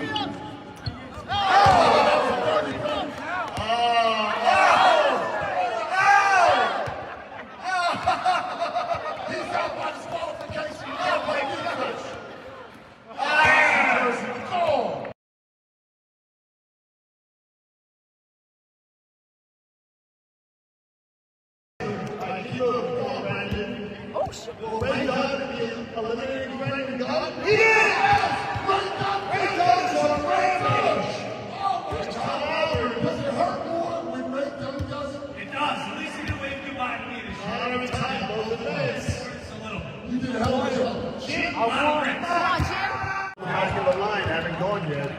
You feel like you know what's going on? You got a technique yet? Yeah, make it into the basket. All right. It's my technique. Jim, you got a technique? Not really. I'm just going to try to make it. Is it tickets to the last 4 home games? So, this is the first night of high Kincade and Salciunas, happy Tuesday morning. Is it? You keep saying it. Yeah, last night sucked. Think of everybody in their car being us. Think of everybody at their desk in their office being us today. Last night was a kick to the groin. Yeah, and you know what? The weather sucks today. It's supposed to suck all week. It might actually be a terrible Tuesday, which most Tuesdays are. But what will make us happier is at 8:05, today's headlines with Connor Thomas. So that comes up. And then Kate Scott will be joining us at 8:30. And I'm going to bet you that Kate Scott will be as happy as I am that Joel Embiid will be coming back. Kate always puts a smile on my face. Yes, so we'll be talking to Kate Scott coming up at 8:30. But I want to talk about how we are overreacting to some things recently. Okay. And some of it's fair. Like, I probably am overreacting to the Hassan Reddick thing, knowing that there's probably something else down the line. It's okay to have a negative reaction. Here's what I would say. It's okay to have a negative reaction to the Hassan Reddick thing in the moment. But when you know that there's tons of cap space, tons of draft capital, I would just say pump the brakes on. And I'm trying to do that to myself. Like, yesterday was our first time to react to it on the air. Exactly. And I understand popped it off totally. multiple times, and I'm a little bit more relaxed today, even though I'm still totally against the trade. The Phillies lose yesterday, and, you know, people are once again spiraling out of control because they're now 1-3 to start the season, and some of the bats aren't looking good. And we talked about the base running blunders, right? Well, the thing is it's not overreacting when it's been happening over and over again. When it's the same garbage over and over again. But it's that not same overreacting. garbage got you to a World Series 2 years ago and an NLCS last year. Also, Captain Hook, maybe in some of his decisions, kept you from winning both of those years. And also got you to the stage where you had a chance to win. So, as I say, very good manager, but a lot of times when push comes to shove. Yeah, you can disagree with his decisions. Absolutely. And they have backfired. Disagree. And they backfired. Yes, they have. But I still would have done the Alvarado move in Game 6 of the World Series 2 years ago because it worked throughout the entire postseason, even though Wheeler was dealing. I get it. I don't know.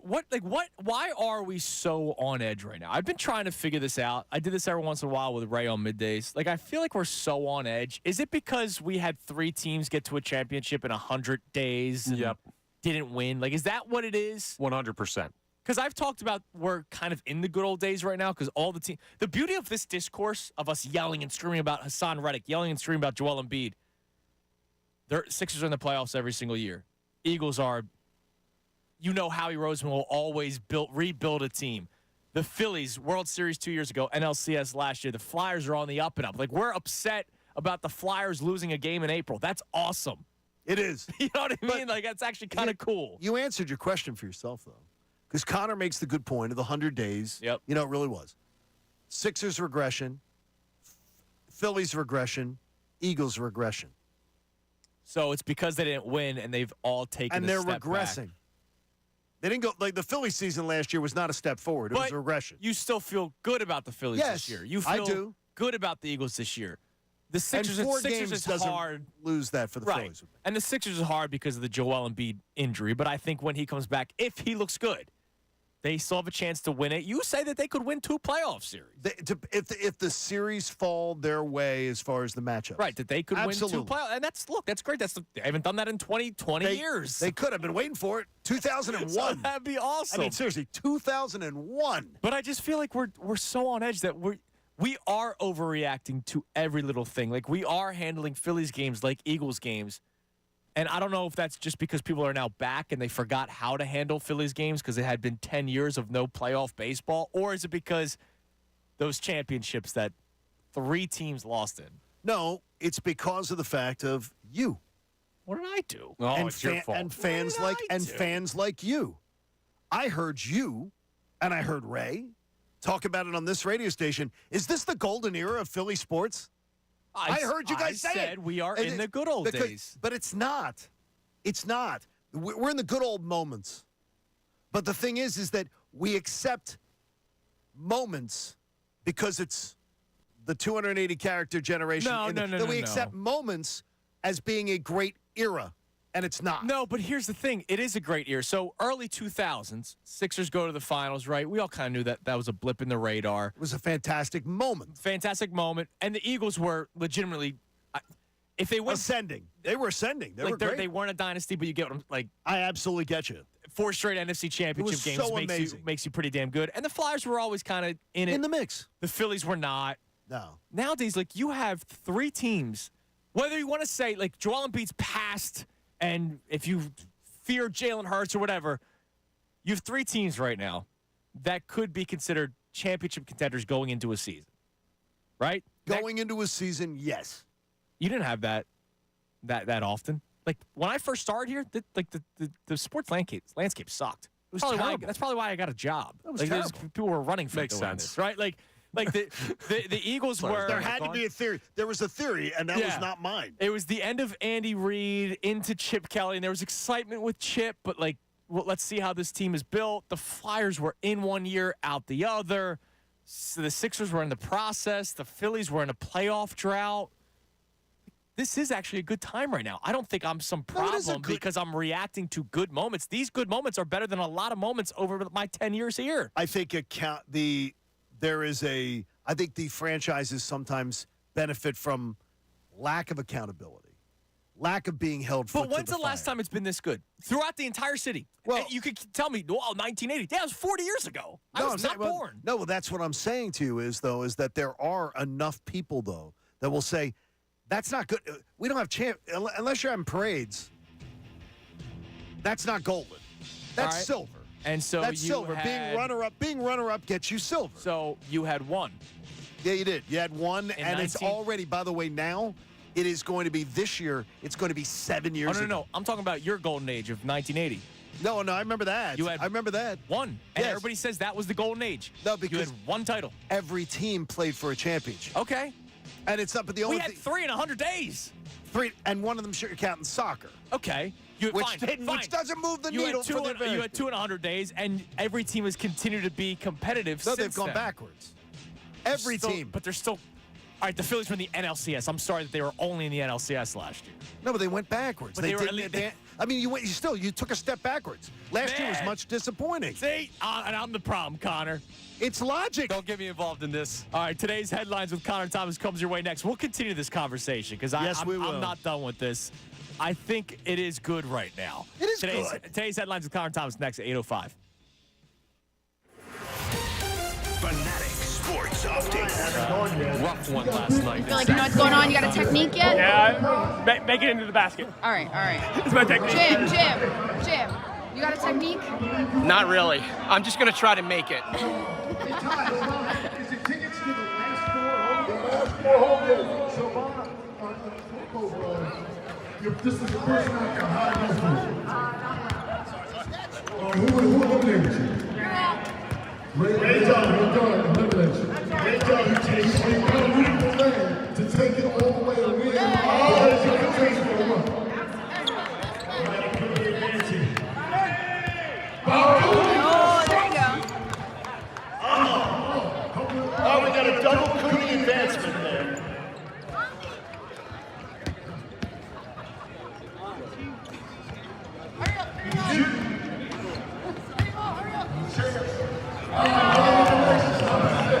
What's your name?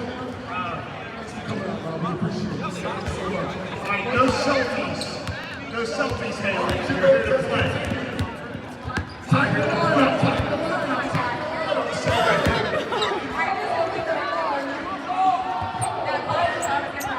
Oh, you were looking for comedy in that. You're good. He's good. There is another one. Andrew, you ready? All right, Haley, shoot it. You got technique or? Yeah, I just don't care. And if it goes in, that's great.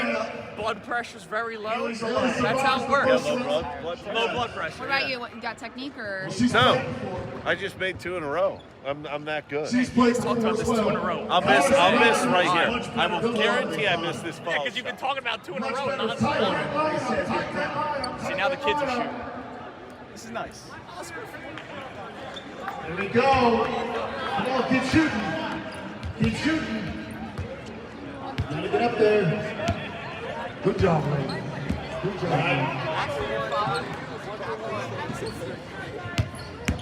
There you go. There you go. Keep shooting. Long line. Next person up. All right, you made it. How you feeling, all of you? Listen, I made it to the first round. That's all that matters. That's all that matters, right? Still in. How you feeling? Still in. Good? All right. Feel good. No one and done too. Come on. See, people being a little too friendly. Don't be friendly. You gotta keep shooting. All right, Gotta shoot. Move up, foul. Move up to the foul line. Move out. Move out. Foul line.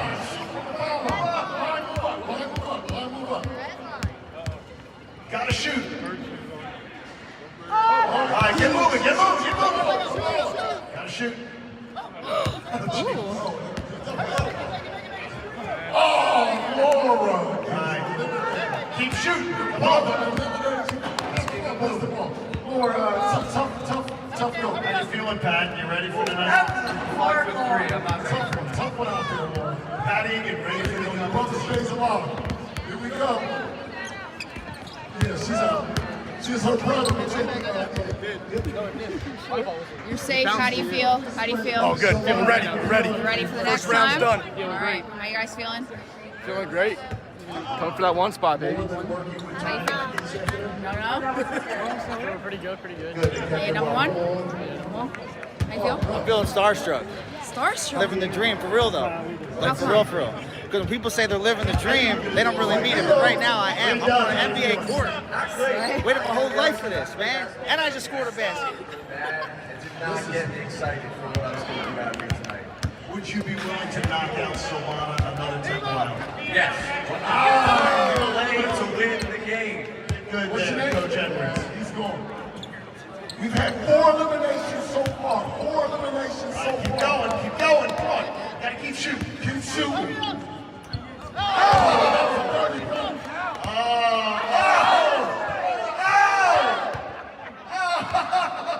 He's out by disqualification. Now play defense. Go.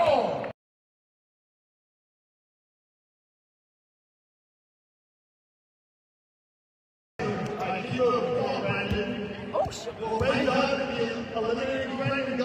Yes! Ray Dodd on a finish.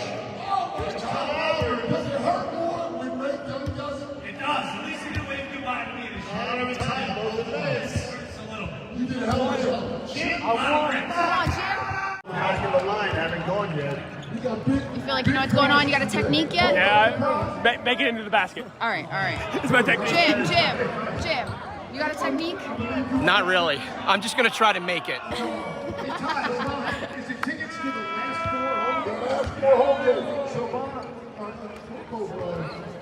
This is the first night. How do you feel? Who eliminated you? Ray John, eliminated you. Ray John, you got to root for Ray to take it all the way and win. Oh, it's your contention for what? Bob Cooney. Oh, there you go. Good morning, Kincade Salciunas. Today's headlines with Connor Thomas coming up in about 4 minutes. In the last segment, we got into the conversation about whether we can't agree on anything about whether or not this era is good, and I think it's good. And you're talking It's about good. It's a good era. Yeah, it's not golden. It's a great. You guys era. said golden era. It could be if you win one. If you win a title, it's a golden era. You got to win one. They're close. Every team is close. I'd rather my teams be competitive than Tommy Joseph. Let's see if he's a first baseman of the future. And this is good. Why are we complaining about this? Again, though, you have a habit of doing this. You create a scenario then where you're saying, I'd rather have that than this. Everybody agrees with the statement you just made. We'd rather have this than Tommy Joseph. But you almost seem like you're not happy that the teams are good. Oh, I'm sorry they I'm not happy with the NLCS. I'm still not over last year's NLCS. Neither am I. I'll never forgive them. That was a disaster. I'm walking to the bathroom. There's guys working on our floor. There's a ladder set up, and there's 3 guys in the lobby area. And I'm walking by, and I said, okay, you don't walk under it's okay to walk around the ladder. Of course. Just don't walk under it. And he goes, look at what you're wearing. He says, you already have enough bad luck. Oh, really? And I'm wearing I'm wearing the Sixers sweatshirt. We're both wearing Sixers gear today. And the other gentleman goes, Joel Embiid would walk past it and be out 2 weeks. It plays to the mentality of exactly what I said to Andrew. I said, it's exactly what we're talking about here, and I saved it for you. Because it's exactly that same mentality is people have been hurt so many times. There's wounds. And you being able to be bright and bushy-tailed and full of optimism. I put some Neosporin on that wound. I throw a Band-Aid on. I'm quick. I think it's a beautiful thing. I do not share it. I cannot get over things that easily, but I admire the joy and the fever you got that this year's going to be different. I try to cherish these moments, right? Like, look. I think it's fair. I've heard, and I was not around in your era, but I've heard enough stories from my dad about how terrible Eagles football was at times. Sixers games were at times. The Phillies, like I saw bad Phillies baseball for 10 years. There were a lot of people that saw worse Phillies baseball for a long time. When my teams are good, I'm going to try to cherish it. And here's the other thing. Because we do what we do for a living, we have to react all the time. Amen. And for the most part, we are reacting to a negative thing, right? Because our teams don't end up winning. But sometimes I want to take a step back and go, man, you know what? At least I'm reacting to a loss in the NLCS instead of a 60-win freaking Tigers team. But when the same things keep holding our teams back, that's where maybe you have less wounds. Your body has less scars. But I watch as a fan of Philadelphia teams, your body has far less scars. And you've grown up in the era, every one of you in your generation has grown up in the era of it's literally been nothing but great for the Eagles. Right. We have been an elite franchise in this town. Now, to that point, I've also, and I will give the credit to the organizations for doing this. Right now, I'm watching a basketball team, unfortunately without Joel Embiid until he comes back, finally build around Joel Embiid, right? We've seen the same things happen over again. They're finally building around him, right? The Eagles, with Carson Wentz, when he threw for over 4,000 yards, his leading receiver was Greg Ward. They now have A.J. Brown, Devontae Smith. Right, like I'm finally starting to see my teams with the things that had held them back in the past improve in those major weaknesses. We're talking about 2 Russian goaltenders for next season. I'm all in. And coming off of Carter Hart, who horrible situation, where you finally had a goaltender where you at least were excited about one for the first time in a while. Like I'm finally seeing my teams that had major weaknesses get better at those areas. And that's part of the reason why I'm confident. Like I'm seeing organizations actually try nowadays. People rip Josh Harris all the time. He's always trying. Flyers are the only team that's ascending. It depends on how you're looking at it. Like, okay, explain to me how the others are ascending. The Sixers is a weird situation because they were ascending this year. They were. They were got absolutely. hurt. But the thing is, we got to react to what we're seeing now. Right, I think it's unfair. But I don't think this is the last year of Joel Embiid. Like, I think he comes back next year, and they're still contenders. And they have one guy under contract next year? Yeah, and so Daryl Morey's got to get to work. Well, Maxi's going to be back. And are they going to go out and load up on old guys? Well, we'll find out. Or are they going to build a team? I will make my determination once I see it. Right, but all I know is right now I see a president of basketball operations who doesn't just sit on his hands. Like, all these guys are trying. That's great. Middleton tries. Howie tries. All the owners are great. I'm going to bet that whatever the Sixers do, you're going to find optimism in it. Not if it's Paul George. And I've already. Okay, we agree on that. Yes. Okay, but because if it's to me, I see another summer of let's go get name brand stuff off the shelf and just plug it all together. Well, we'll see. That's what I'm guessing it'll be. I will react because that's in real Daryl time. Morey's history. That's his history. Shiny toys, shiny names. It's not about building something from the ground up. All right. Well, maybe they might have to next year. We'll see. They got, like you said, they got one player under contract. It's 8:06. Time now for today's headlines with Connor Thomas. Today's headlines with Connor Thomas. This is almost nice just to break you guys up for a couple minutes. Oh, My goodness. I need a breather, man. Going at it today. All right, let's go ahead and start off with last night, one of the biggest sporting events of the year. You had Iowa. You had LSU, and Caitlin Clark didn't disappoint. That will do it.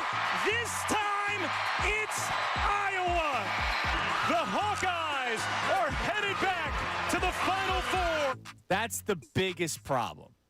The yelling on play-by-play during the NCAA tournament? No, the fact that was an Elite Eight game. They should have made sure, whatever way they could, make the brackets work. Fudge the seedings so that they don't match up? What do you mean fudge the seedings? No, like, you could have had them in different brackets. I don't know. They could have tried to find a way where they were meeting up either in the Final Four or in the championship game, not in the Elite Eight. Well, the committee goes 1, 2, 3, 4, 5, 6, 7, 8, and builds the brackets that way. Mm-hmm. So the fourth and the fifth team are in the same bracket.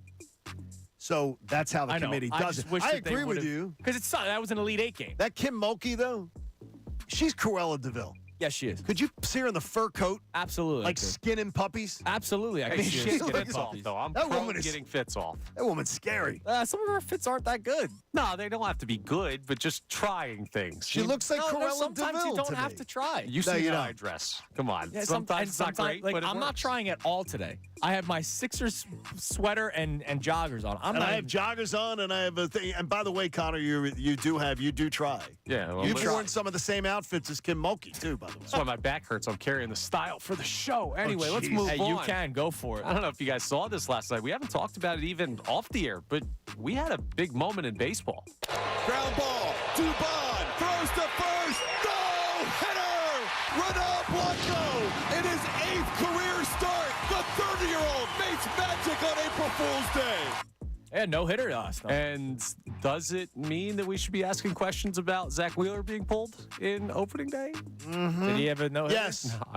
No, I'm kidding. No, you can at least ask. But he didn't have a no hitter go. It's totally different. You don't take the kid out of the game when he's got a no hitter. Give him a shot. I just know. I hate when managers start taking guys out of no hitters because of pitch count. So I know it messed up Lorenzen. And I don't believe and I do not believe multiple pitchers combining is a no hitter. I hate that. That's not a no hitter. No, it shouldn't be in the no hitter rule is book. one pitcher. Right. And look, Michael Lorenzen, I know he got affected, probably messed him up a little bit. 20 years from now, when he's retired and he's hanging out at his house, He'll be thrilled. What is he thinking about more? The no hitter or him not pitching much in the playoffs? He's thinking about the no hitter. Yeah, exactly. But I love that moment. Yeah, great moment there. And obviously, I'm joking about the Zach Wheeler thing, but I know people heard it and were like, why didn't he throw longer? So a conversation to be had. He wasn't throwing a no hitter. It's not even nobody's. Who's questioning it? Who questioned it? He wasn't throwing a no hitter. It's plain and simple. I know. But Pat Egan lost his mind over. I know he Yes. did. It was.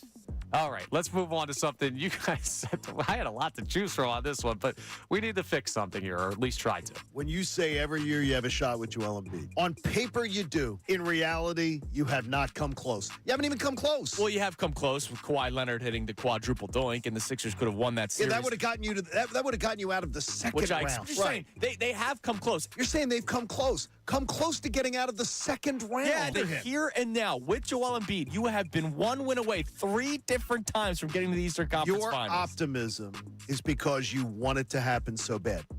Here's the thing, right? This is just, John, I agree with a lot of what you're saying, The one thing I can't get on board with is that this team hasn't been close. Like, that would be like saying a team in the Elite Eight wasn't close to winning a national championship. If they win, they've had 3 Game 7s. 3 Game 7. If they win one of those games, they're one of the final 4 teams in the entire NBA. That's close. This city abuses the memory of Andy Reid being our coach because 4 out of the 5 times he went to a Final Four, he lost. They kill him for that. Yes. Destroy him for it. It's So, horrible. I mean, he got there 5 freaking times in 14 You're years, not hearing and he's me. still killed for it. You're not hearing me. I'm not saying it's good enough. Okay? That's what I think we're misconstruing here. I'm not saying that's good enough. I'm saying it is objectively close. And we just disagree, and I Saying that don't they've never believe it. gotten close, I think, is incorrect. I don't believe that they have gotten close without getting to a Final Four. I don't believe you're close to winning a championship because the 2 toughest rounds you have to win are the last 2. So I do not believe that is close. We just have a philosophical disagreement. All I know is those 3 Game 7s, you had arguably one of the greatest shots in the history of the NBA, right? Like that Kawhi Leonard shot after a travel. Yes. But it sucks. That play, we'll have to watch that play the rest of our lives. Because, this is March, and they show all the buzzer beaters for the March Madness tournament. Yes. Every time the playoffs start in the NBA and they show, like, a historic montage, Kawhi's shot we will never be able to run away from that. Ben Simmons pooped his pants, probably literally, against the Atlanta Hawks. And didn't Joel poop his pants in that series to get it to a Game 7? Ben Simmons was far but I worse thought off than but I that. thought Joel had to sit out a game. Oh, no, that was the Miami. No, I thought that was the Toronto series. No, that was Toronto, actually. It was that series. No, I know. I moved on to the Hawks. Yeah, though. okay. Yeah, good. no, but yeah, he had the gastroenteritis. It was the playing video games late at night, all that kind of weird stuff. That made him miss a game. And Happens then to the last best year, of us. inexcusable. Last year, inexcusable. Yes. But they've been close. Now, you and I look at what's close differently, right? We don't agree on much. There's a lot of things that we disagree with. Even the way we look at things, we disagree with it. Sure. I believe that they've been close, and I also believe that we're in a good era of Philadelphia sports right now. We're in a good era. Yes, we are. Now, Tasty Cake Dom wants to find out what is a good era. Let's try to figure that out. What's up, Dommy? How you doing, brother? Hey, Andrew. Hey, John. Hey, Dom. Hey, Connor. What's up, buddy? John, when you say era, how long do you mean? An era? An era has to... Is 2017 this era? Yes. I would say so. Absolutely. Because it's the same ownership. No, it's the same era, even though we're on our 3rd coach. Right. So to me, 75 to 85, you can't touch it. Okay. 75 to 85, the Sixers were in the finals 6 times. They won it. The Phillies were winning. The Phillies won the division every year. They won it in 80. They were back to the World Series in 83. Yeah, and a lot of people don't even. But Dom, unfortunately, a lot of people don't even. Well, that's not in their memory banks. And I wasn't born for it. Right, exactly. And that's why, maybe I have to define it by it's a golden era for me and for Ray and for Connor because this is the best era of our lifetime, other than the Eagles having a stretch. But that was one team. Yeah, here's why you said, Andrew, that this can't be the golden era. You said that because you said many times to me, the great sports rivalries, that Dallas Cowboys versus the Eagles, you said is dead. Yeah. And that's part of a golden era.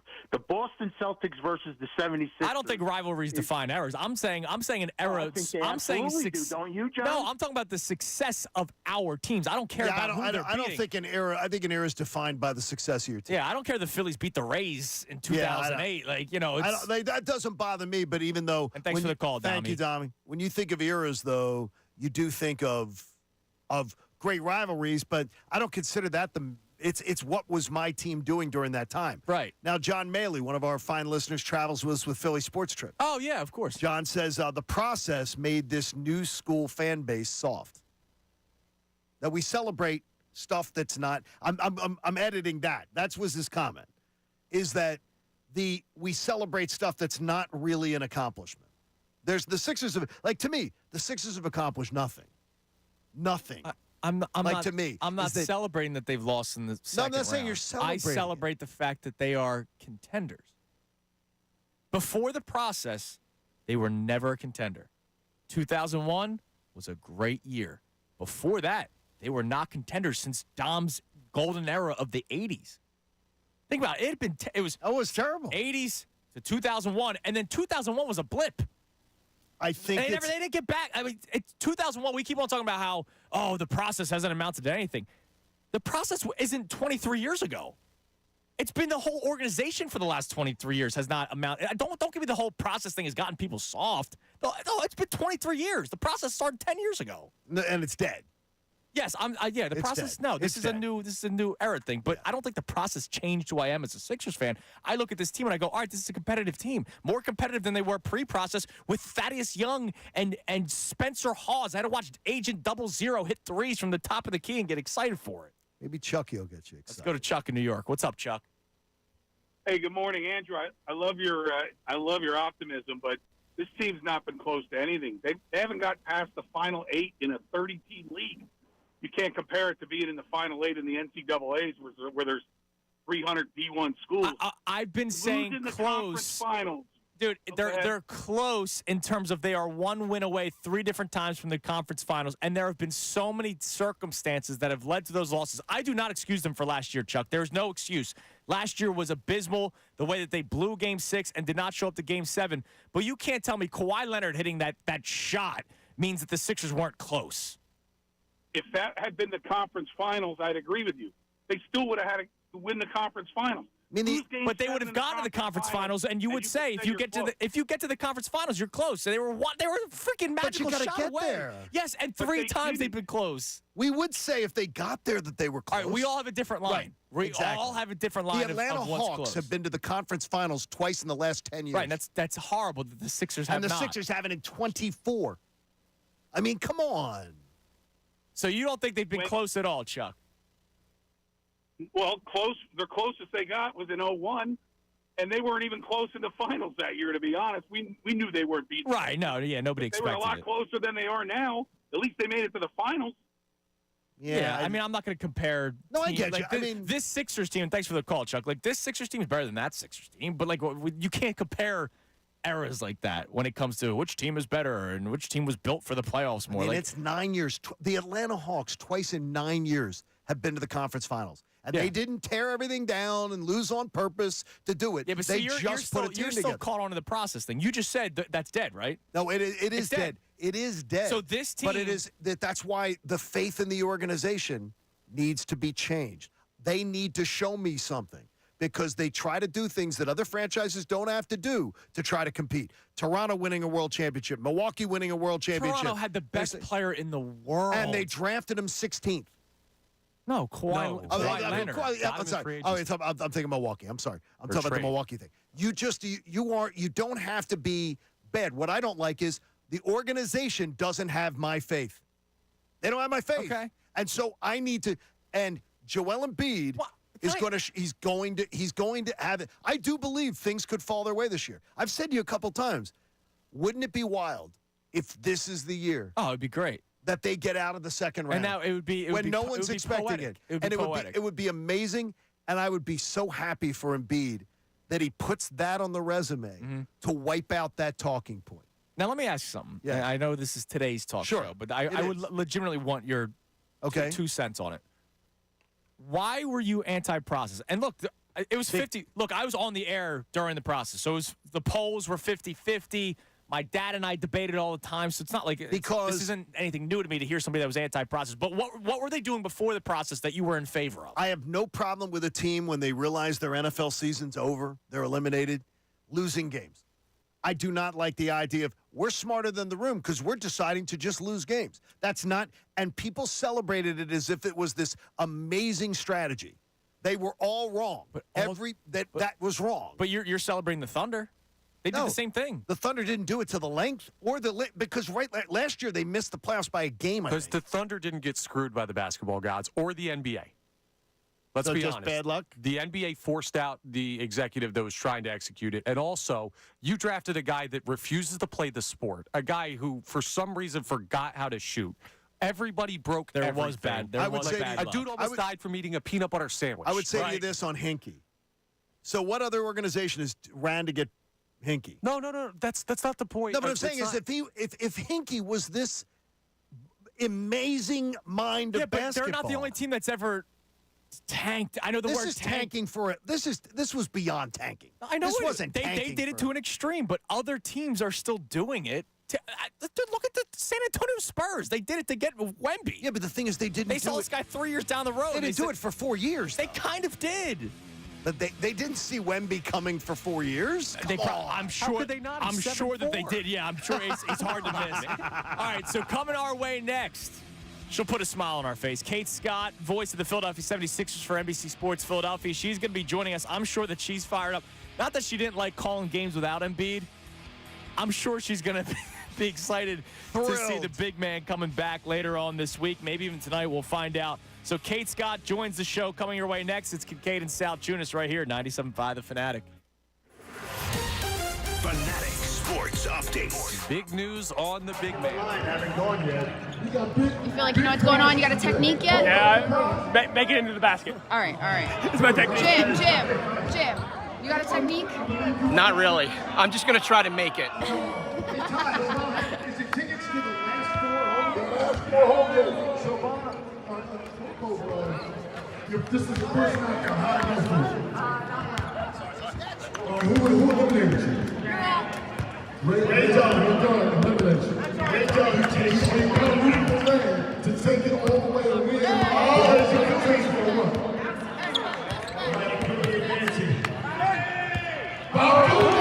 There you go. Oh, we got a double Cooney advancement there.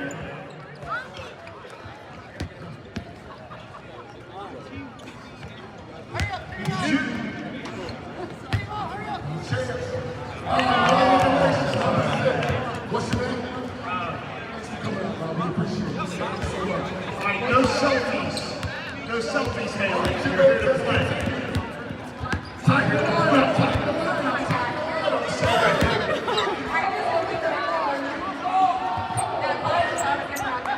You were looking for comedy. You're good. He's good. There's another one. Andrew, you ready? All right, Haley, shoot it. You got technique or? Yeah, I just don't care. And if it goes in, that's great. Blood pressure's very low. That's how it works. Low blood pressure. What about you? You got technique or? No, I just made 2 in a row. I'm that good. She's played Talked about this 2 in a row. I'll miss right here. I will guarantee I miss this ball. Because you've been talking about 2 in a row nonstop. See, now the kids are shooting. This is nice. Here we go. Come on, keep shooting. Keep shooting. Gotta get up there. Good job, lady. Good job.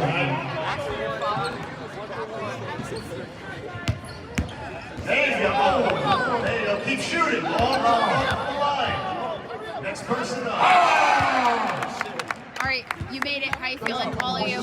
I made it to the first round. That's all that matters. That's all that matters, right? Still in. Still in. Good? All right. Feel good. No one and done too. Come on. See, people being a little too friendly. Don't be friendly. You gotta keep shooting. Gotta shoot. Move up. Move up to the foul line. Move out. Foul line.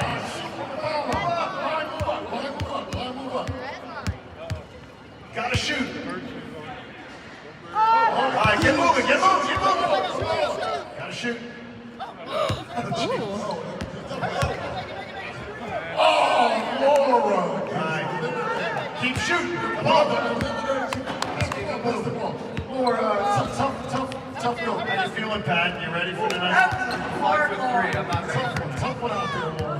Pat Egan, ready for the other. Brother stays alive. Here we go. Yeah, she's her brother.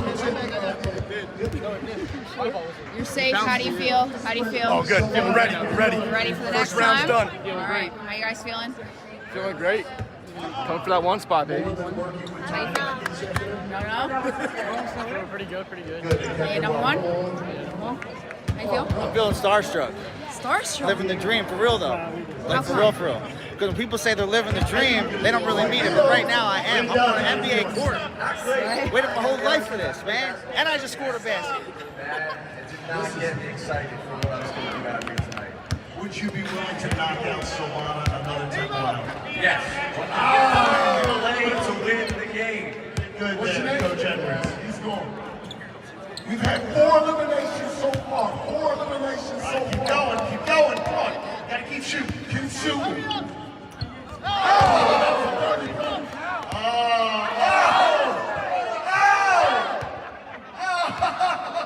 He's out by disqualification. You gotta play defense. Goal.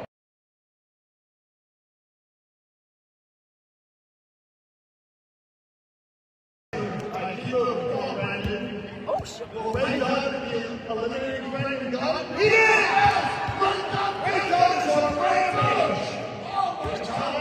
Does it hurt more when Ray Gunn does it? It does. At least he didn't wave goodbye to me this year.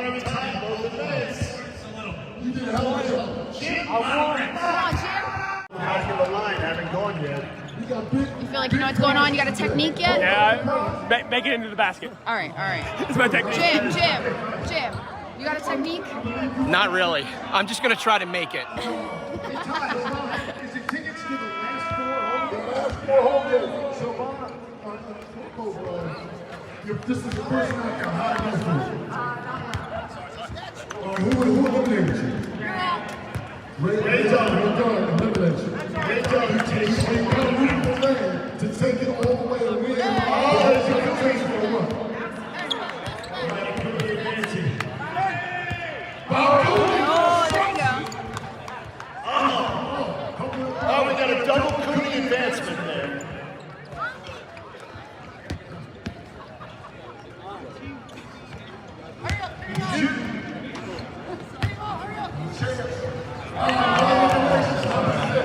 What's your name? We appreciate it.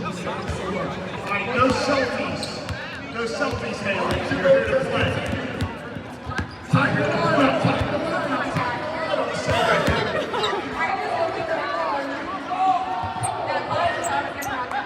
You were looking for comedy. You're good. He's good. There is another one. Andrew, you ready? All right, Haley, shoot it. You got technique or? Yeah, I just don't care. And if it goes in, that's great. Blood pressure's very low. That's how it works. Low blood pressure. What about you? What, you got technique or? No, I just made 2 in a row. I'm that good. She's played Talked about this 2 in a row. I'll miss right here. I will guarantee I miss this ball. Because you've been talking about 2 in a row nonstop. See, now the kids are shooting. This is nice. Here we go. Come on, keep shooting. Keep shooting. Gotta get up there. Good job, Ray. Good job.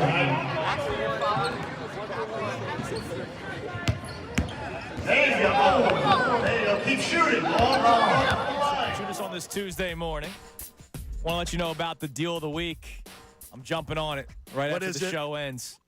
You can save with this week's Fanatic Deal of the Week. Get a $50 Bonesaw Brewing Company voucher for half price, just $25. So you pay $25, and you get an extra $25 free. The voucher is valid at either Bonesaw Deptford Pilot House or Bonesaw Glassboro. Get this exclusive offer while supplies last at 975thefanatic.com, keyword deal. I'm not too far from both of those Bonesaw locations.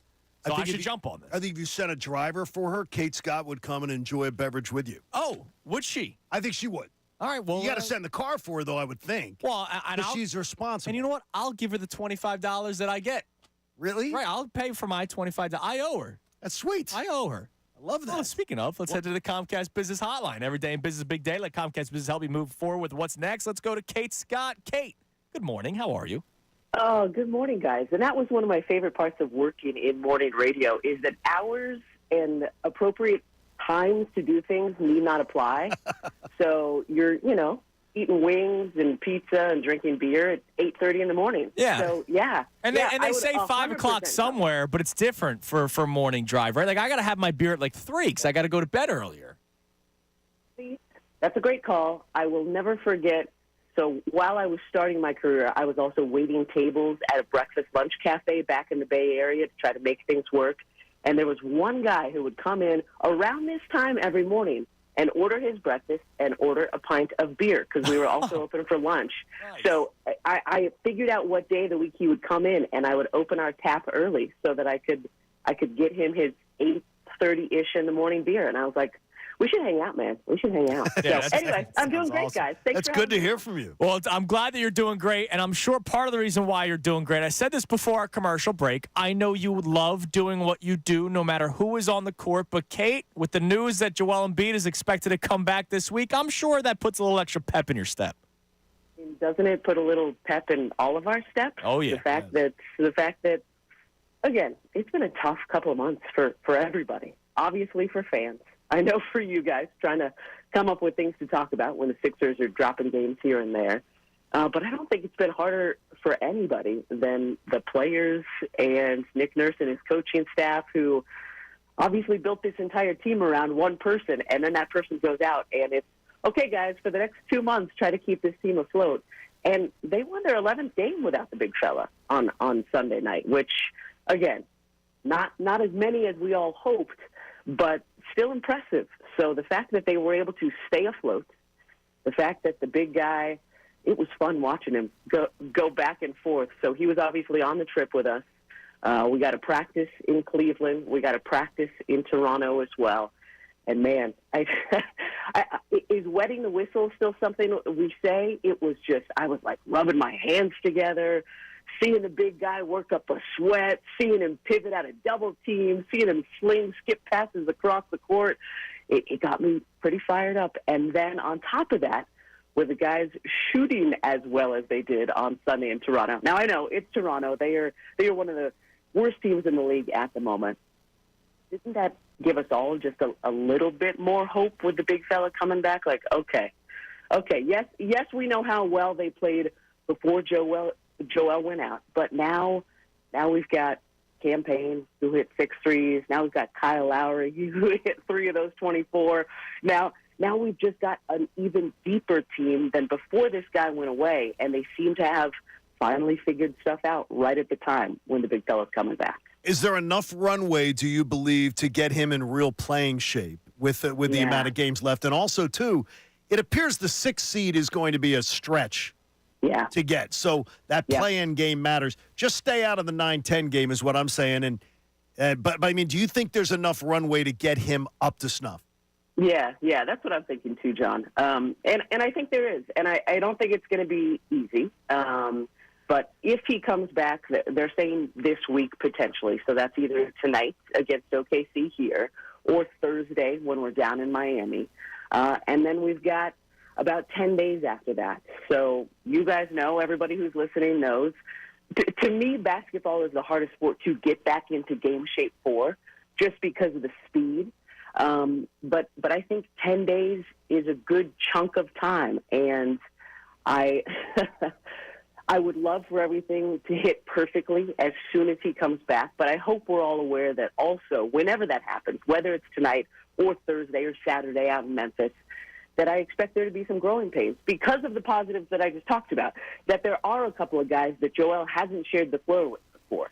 While it was great to see him back, there was still a couple of passes thrown out of bounds, right? It's going to take guys a while to get their rhythm back, to figure out where Joel's favorite spot to catch the ball is, and for Joel, on the other hand, to figure out, well, this is where Campaign's favorite spot is on the floor to catch those skip passes, to hit those threes. So I think that is enough time. I don't think it's going to be perfect. I think there's going to be some growing pains. But as I heard you guys talking about before I came on, before you stepped away for the break, and what we've been talking about for the past couple of weeks, if he does come back and it is enough time for him to get into shape and to get into that play-in, I mean, anything can happen, right? If I'm any of the top teams right now, I'm saying, please, the one team I do not want to play coming out of the play-in is a suddenly fresh Joel Embiid with a suddenly much deeper Sixers team who is revitalized because they've done a better job with their defense the last few months. Kelly Oubre has found his groove again. I mean, Kelly, 7 20-point games in March after having 6 the previous 3 months combined. Now, again, I know a lot of that was opportunity, but still, these guys seem to be firing now at the perfect time. for Joel Embiid to come back and insert himself into this lineup. With all that being said, Kate, we can really only do this off paper because Embiid hasn't played with this group of guys yet. Exactly. Do you think this team is better off post-trade deadline than they were pre-trade deadline, where with Embiid, they were clicking on all cylinders? So let's ignore the fact that Embiid got hurt. Which team would have been better, the previous trade deadline squad or what we got post-trade deadline with Joel Embiid? Yeah. Well, I mean, I think a lot of us loved a lot of the guys we had early in the season, right? What a great story it was having Marcus Morris Sr. back here. It was great to see Marcus in Cleveland. Wish the result was different there. Had a lot of fun while Pat was here. Now, obviously, he's dead to all of us again. But I think that without a doubt, they're a better team because it's been a tough go the last few weeks for Buddy Hield. But Buddy Hield was brought here to be a shooter, to help space the floor alongside Joel Embiid. He wasn't brought here to get into the lane and try to score 25 a night on his own. It was, Buddy, be the lethal three-point threat we know you are, and this entire league knows you are. Go stand on the other side of the floor. We're going to post Joel up on this low block. We're going to have Tyrese Maxey here, and then dare the team to decide who to guard and see what happens. And then on top of that, Kyle Lowry. I mean, we've seen more alley-oops, I think, in the last couple of weeks with Lowry on the floor than I think we've seen in the past couple of years, just because Kyle is that dude, the veteran point guard who understands all it takes is just a little lean in my direction, and all of a sudden my teammate's going to be open. Put that on there as well. Yeah, go ahead, jump in. I was going to say, any feeling of desperation, though, you believe that because they'll literally have Embiid, and then when Maxey gets his deal under contract for next year, that this is one of those springs that it's got to happen? Like there has to be something magical that happens this spring? I don't think so. I understand why you would say that. I understand why some people may feel that. And I can only speak for myself, John, but this is year 3 that I've been here, and this actually feels like the least desperate to get to, that Final Four since I've gotten here, just because of what they've had to deal with the past couple of months. I feel like it has created a resilience amongst these guys. Like, how lucky are we that we're playing together? We've got a really good group. We've worked really hard the past couple of months to figure things out and somehow stay in playoff contention. And now we've got the MVP of the entire league coming back. So let's have fun with that. Let's lean into that. And let's try to shock some folks as a result. So I completely understand why you say that. But to me, and you guys know, I try to be around the team as often as I can. I haven't felt that. And I think that a large part of it is because of the new coaching staff. And it's easy to forget because it feels like they've been here now for 4 seasons with everything we've dealt with this season. But it truly feels like, okay, we've got OKC tonight. And if we get the big fella back, okay, let's try to figure out how to reintegrate him against this great Western Conference team tonight, and then let's move on to the next one. It doesn't feel like they're thinking bigger than that, even though all of us here in Philly obviously do. Last one before we let you go, Kate. Tyrese Maxey off the table. Who benefits the most with the return of Joel Embiid? Yeah, I know. Looking back at my notes, Tunas, from when Tyrese and Joel were balling together, I mean, you guys remember what a fantastic season they were having as a duo, right? Oh, my God, it's incredible. I mean, Max is an all-star because of it. I mean, highest-scoring duo in the NBA. They had 19 games where they put up 25-plus together. They had 8 games where Tyrese and Joel went off for 30 together. So, anyway, I digress. I'm going to say 2, even though you asked me for 1. I think it's Tobias and Buddy Hield because, again, those guys, in my opinion, are tremendous basketball players. But they play their best when they are doing the role that they were brought here to do. It's not to be a number 1. It can at times be a 2 if they go off and have a fantastic game. But I think those 2 are going to benefit the most from the gravity that Joel plays with. I think they're going to get even better shots. I think Tobias is going to have a little more breathing room to play great defense like he did earlier in the season.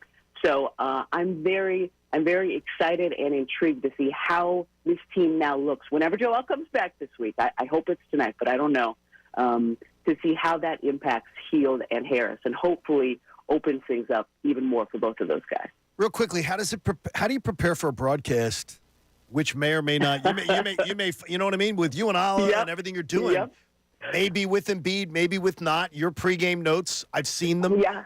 So how do you prepare for it both? Very carefully, John. I bet. No, but it's kind of like preparing for two different broadcasts. And, it's not the first time you've had to do it. But, yeah, you definitely prepare. Okay, this is going to be our open. We're going to do this huge thing if Joel comes back. And then if not, we'll just kind of continue as we have been. And we'll focus on Kelly Oubre Jr. because he had a season-high 32 points last game. And we'll talk about the three-pointers. So you just kind of prepare for two broadcasts. But as you know, you only use about 10% of the prep you do for any game anyway as a broadcaster if you do your prep correctly.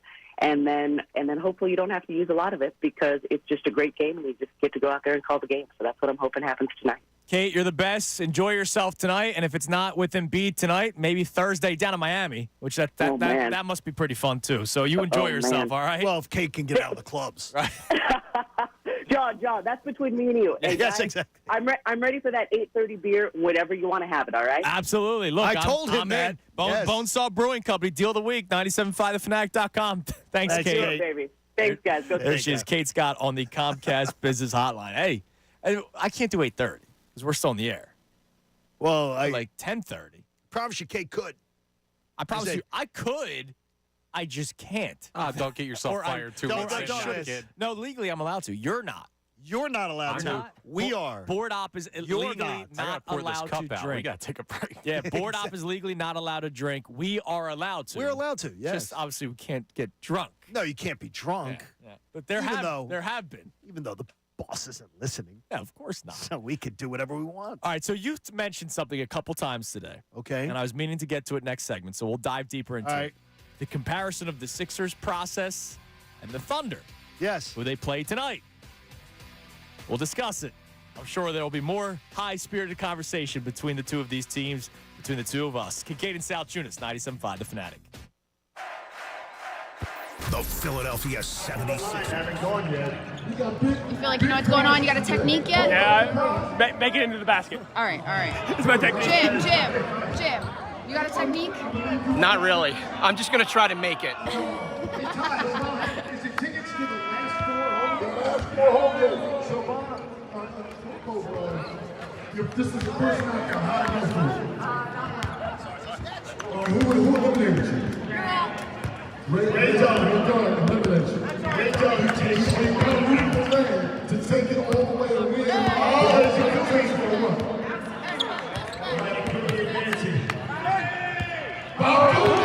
There you go. Oh, we got a double Cooney advancement there.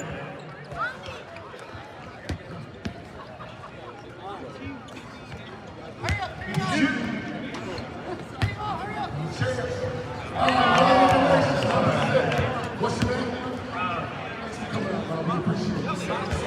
All right, no selfies. No selfies, Haley. You're here to play.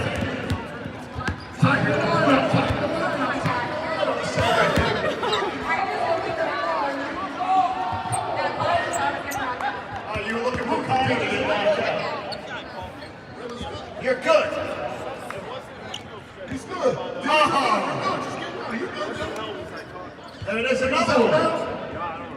Andrew, you ready? All right, Haley, shoot it. You got technique or? Yeah, I just don't care. And if it goes in, that's great. Blood pressure's very low. That's how low blood pressure. What about you? You got technique or? No, I just made two in a row. I'm that good. She's played Talked about this 2 in a row. I'll miss right here. I will guarantee I miss this ball. Yeah, because you've been talking about 2 in a row nonstop. See, now the kids are shooting. This is nice. Here we go. Come on, keep shooting. Keep shooting. Gotta get up there. Good job, Ray. Good job.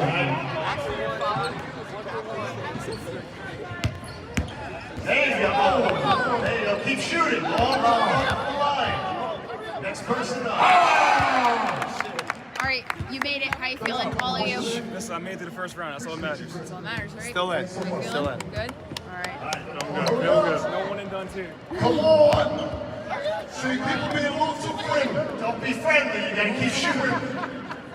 Gotta shoot.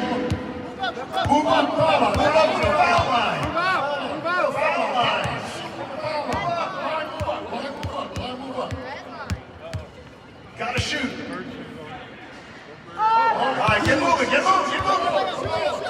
shoot. All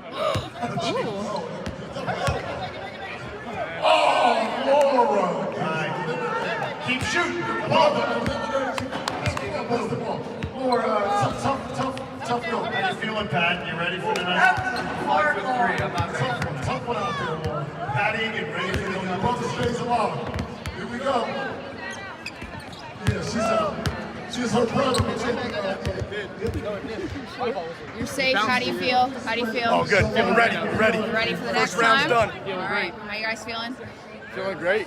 Coming for that one spot, baby. How you feeling? No? Feeling pretty good, pretty good. Hey, number one? How you feel? I'm feeling starstruck. Starstruck? Living the dream, for real though. Like for real. Because when people say they're living the dream, they don't really mean it. But right now I am. I'm on an NBA court. Waited my whole life for this, man. And I just scored a basket. Not getting excited for what I was going to do out here tonight. Would you be willing to knock out Silvana another 10 round? Yes. To win the game. Good then, Coach Edwards. He's gone. We've had 4 eliminations so far. 4 eliminations so far. Keep going, keep going. Come on. Gotta keep shooting. Keep shooting.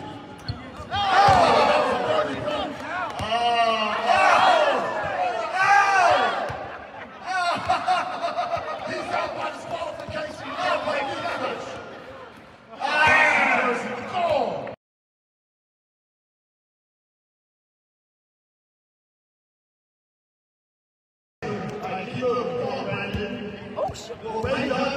Eliminating Brandon God. Yes!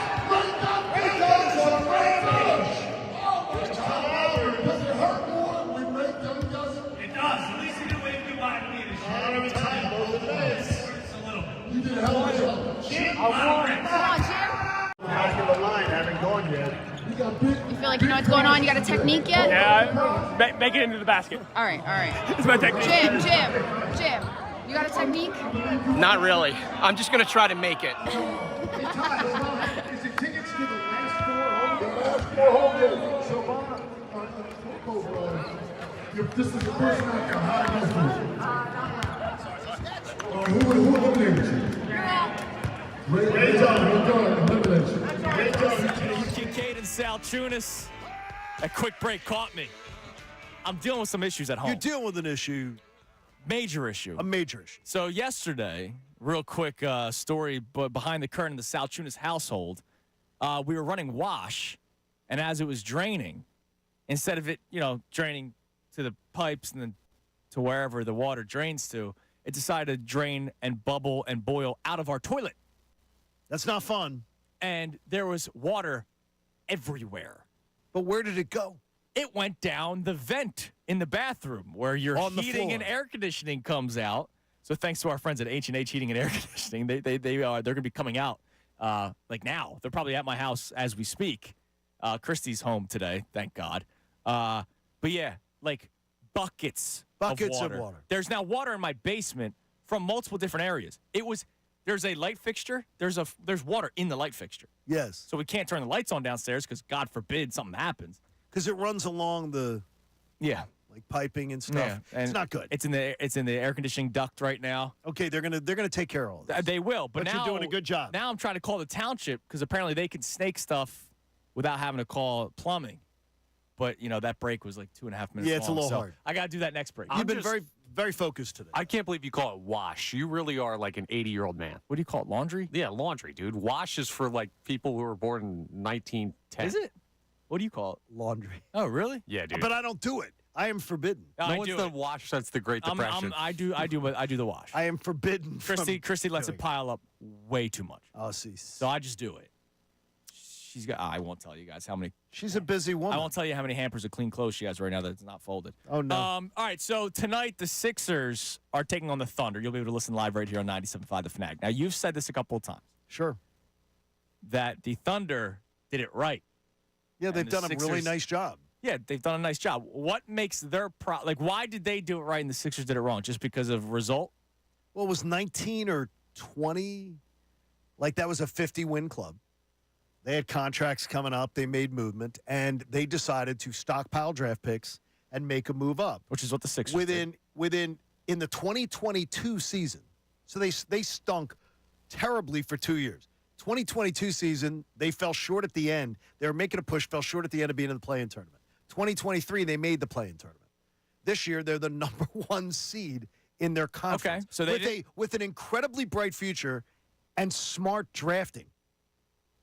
Smart. All right, so drafting. the Sixers drafted their best player that missed 2.5 seasons before he started playing. Correct. Which they didn't mind.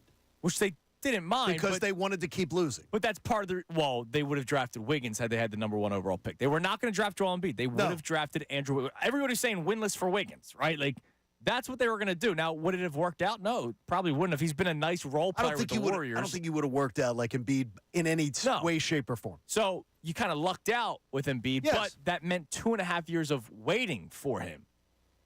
They didn't have to wait for Shai Gilgeous-Alexander. Correct. Right? Or Josh Giddey. They didn't. I know Chet Holmgren, they did miss him for a season, but that's because he got hurt. Holmgren got hurt in during training camp? summer league.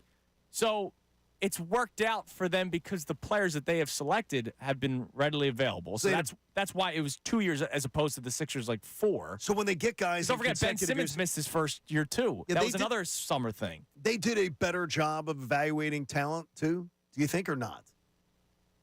Would anybody not knowing if Shaq knew that Ben Simmons didn't love basketball? A lot of other people thought he was going to be Magic Johnson. No, they did, but it didn't love basketball as the number 1 thing. When a Hall of Famer does it, who would you have drafted? No, what I'm saying to you is this: who else was in that draft with Ben Simmons? Their plan is that just their plan's looking great.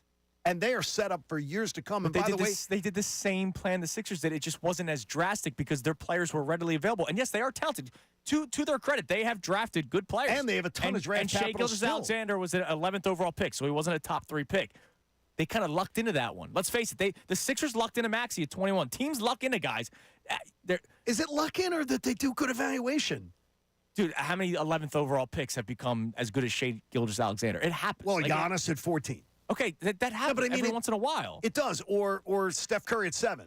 Right. There are teams that evaluate and they really transcend their organizations. Like the Golden State Warriors are the Golden State Warriors because of Steph Curry. Which is exactly the reason you don't need to. They also lucked out from Minnesota drafting Jeremy Flynn and Ricky Rubio.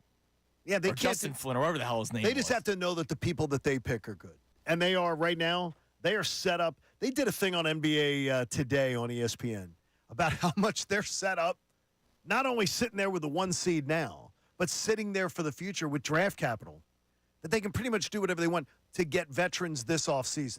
Right. Around the draft. To supplement. They're babies. Yeah, that team's not ready. But one of the things that you keep on saying the success is that they are a 1 seed. The Sixers at one point were a 1 seed. Post-process, they were a 1 seed. They were. Solid. And they failed. So let's see what the Thunder do in the playoffs before we start anointing them as they did. If they lose to a team if they lose to the team like the Atlanta Hawks, I'll crush them. Okay. If they don't lose to a team like the Atlanta Hawks. Well, what if they just lose in the second round period? Because that's when the Sixers lost in the second round. They lost to a Atlanta Hawks team. If they lose to a bad team like the Atlanta Hawks, I'll be all for it. I'll be all over it. But they're also too. These are babies. Joel Embiid was a baby. Joel Embiid wasn't a baby. The Hawks series. He was probably 26 years old. That's not a baby, is it? He missed his first 2 years of his career. He'd been to in terms of the NBA. 2019 is the one that you people constantly try to tell me. Well, we would have won the title if that double triple doink doesn't happen. Of course, was Embiid for that Hawks series. Okay, so wait a minute, that was 19. It was 22 for the Hawks series, right? 21, 22, 21. I mean, seriously, it's because Shai Gilgeous-Alexander's 25 right now. It's not like he's 21. I'm talking about experience. Babies, you have to grow in the playoff experience. They're way ahead of schedule. So was Embiid. Embiid was growing into his playoff experience. In 2019, that was the year supposedly they were going to win the NBA title. Yeah, because they had Jimmy Butler and they brought in Tobias Harris and they had J.J. Redick and that team was clicking on all cylinders. And then 20. By the way, that was the stupid Disney one. Yeah, that one. Well, that was the bubble. So the year they lost to the Hawks, everybody played in the bubble. Everybody had to play in the bubble. Yeah, but they didn't have Ben Simmons. Like, they didn't play. Well, you guys tell me Ben Simmons sucks. He was 20.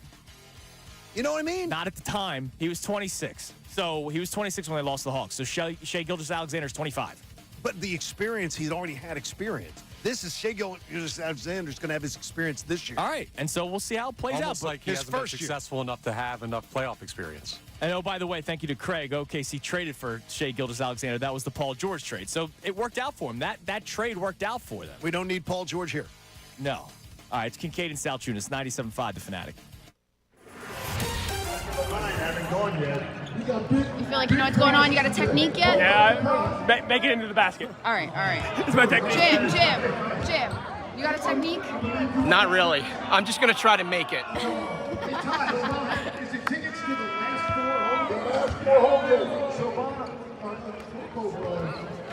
This is the first night you're who eliminated you?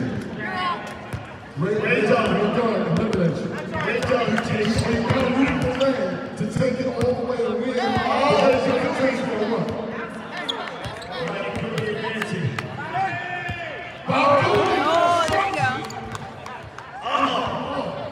Oh, we got a double Cooney advancement there.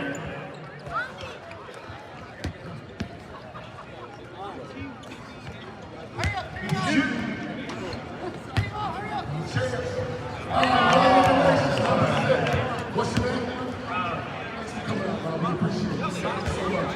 No selfies. No selfies, Haley. You're ready to play.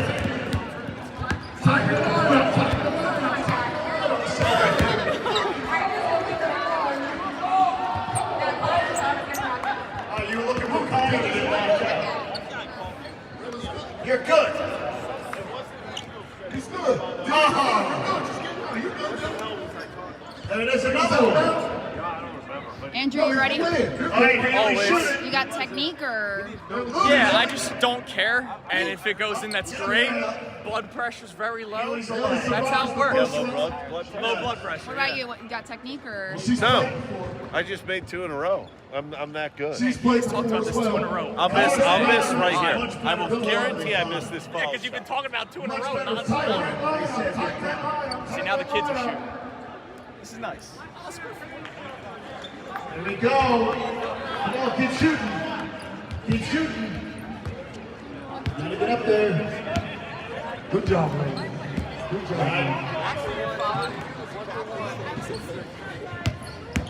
There you go. There you go. Keep shooting. Long line. Next person up. All right, you made it. How you feeling, all of you? I made it to the first round. That's all that matters. That's all that matters, right? Still in. How you feeling? Still in. Good? All right. Feel good. No one and done too. Come on. See, people being a little too friendly. Don't be friendly. You gotta keep shooting. Gotta shoot. Move up, Move up to the foul line. Move out. Foul line. Move up. Gotta shoot. All right, get moving. Gotta shoot. Oh, Laura. All right. Keep shooting. Come on. More tough note. How you feeling, Pat? You ready for tonight? 5 for 3. I'm not ready. Tough one out there, Laura. Pat Egan, ready for Your tonight? brother stays alive. Here we go. Yeah, she's out. She's her brother. You're safe. How do you feel? How do you feel? Oh, good. Feeling ready. Ready. You ready for the next First round's time? done. All right. How you guys feeling? Feeling great. Coming for that one spot, baby. How you feeling? No? Pretty good. Hey, number one? How you feel? I'm feeling starstruck. Starstruck? Living the dream, for real though. Like for real. Because when people say they're living the dream, they don't really mean it. But right now I am. I'm on an NBA court. Waited my whole life for this, man. And I just scored a basket. Not getting excited for what I was going to about here tonight. Would you be willing to knock out Solana another time? Yes. To win the game. Good there, Coach Edwards. He's gone. We've had 4 eliminations so far. 4 eliminations so far. Keep going. Come on. Gotta keep shooting. Keep shooting.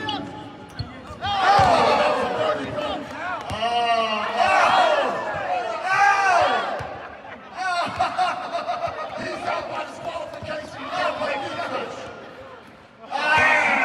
Goal.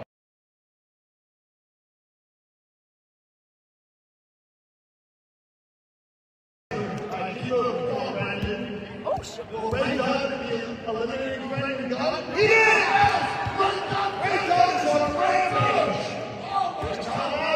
it hurt more when Ray Dunn does it? It does. At least he didn't wave goodbye to me this year.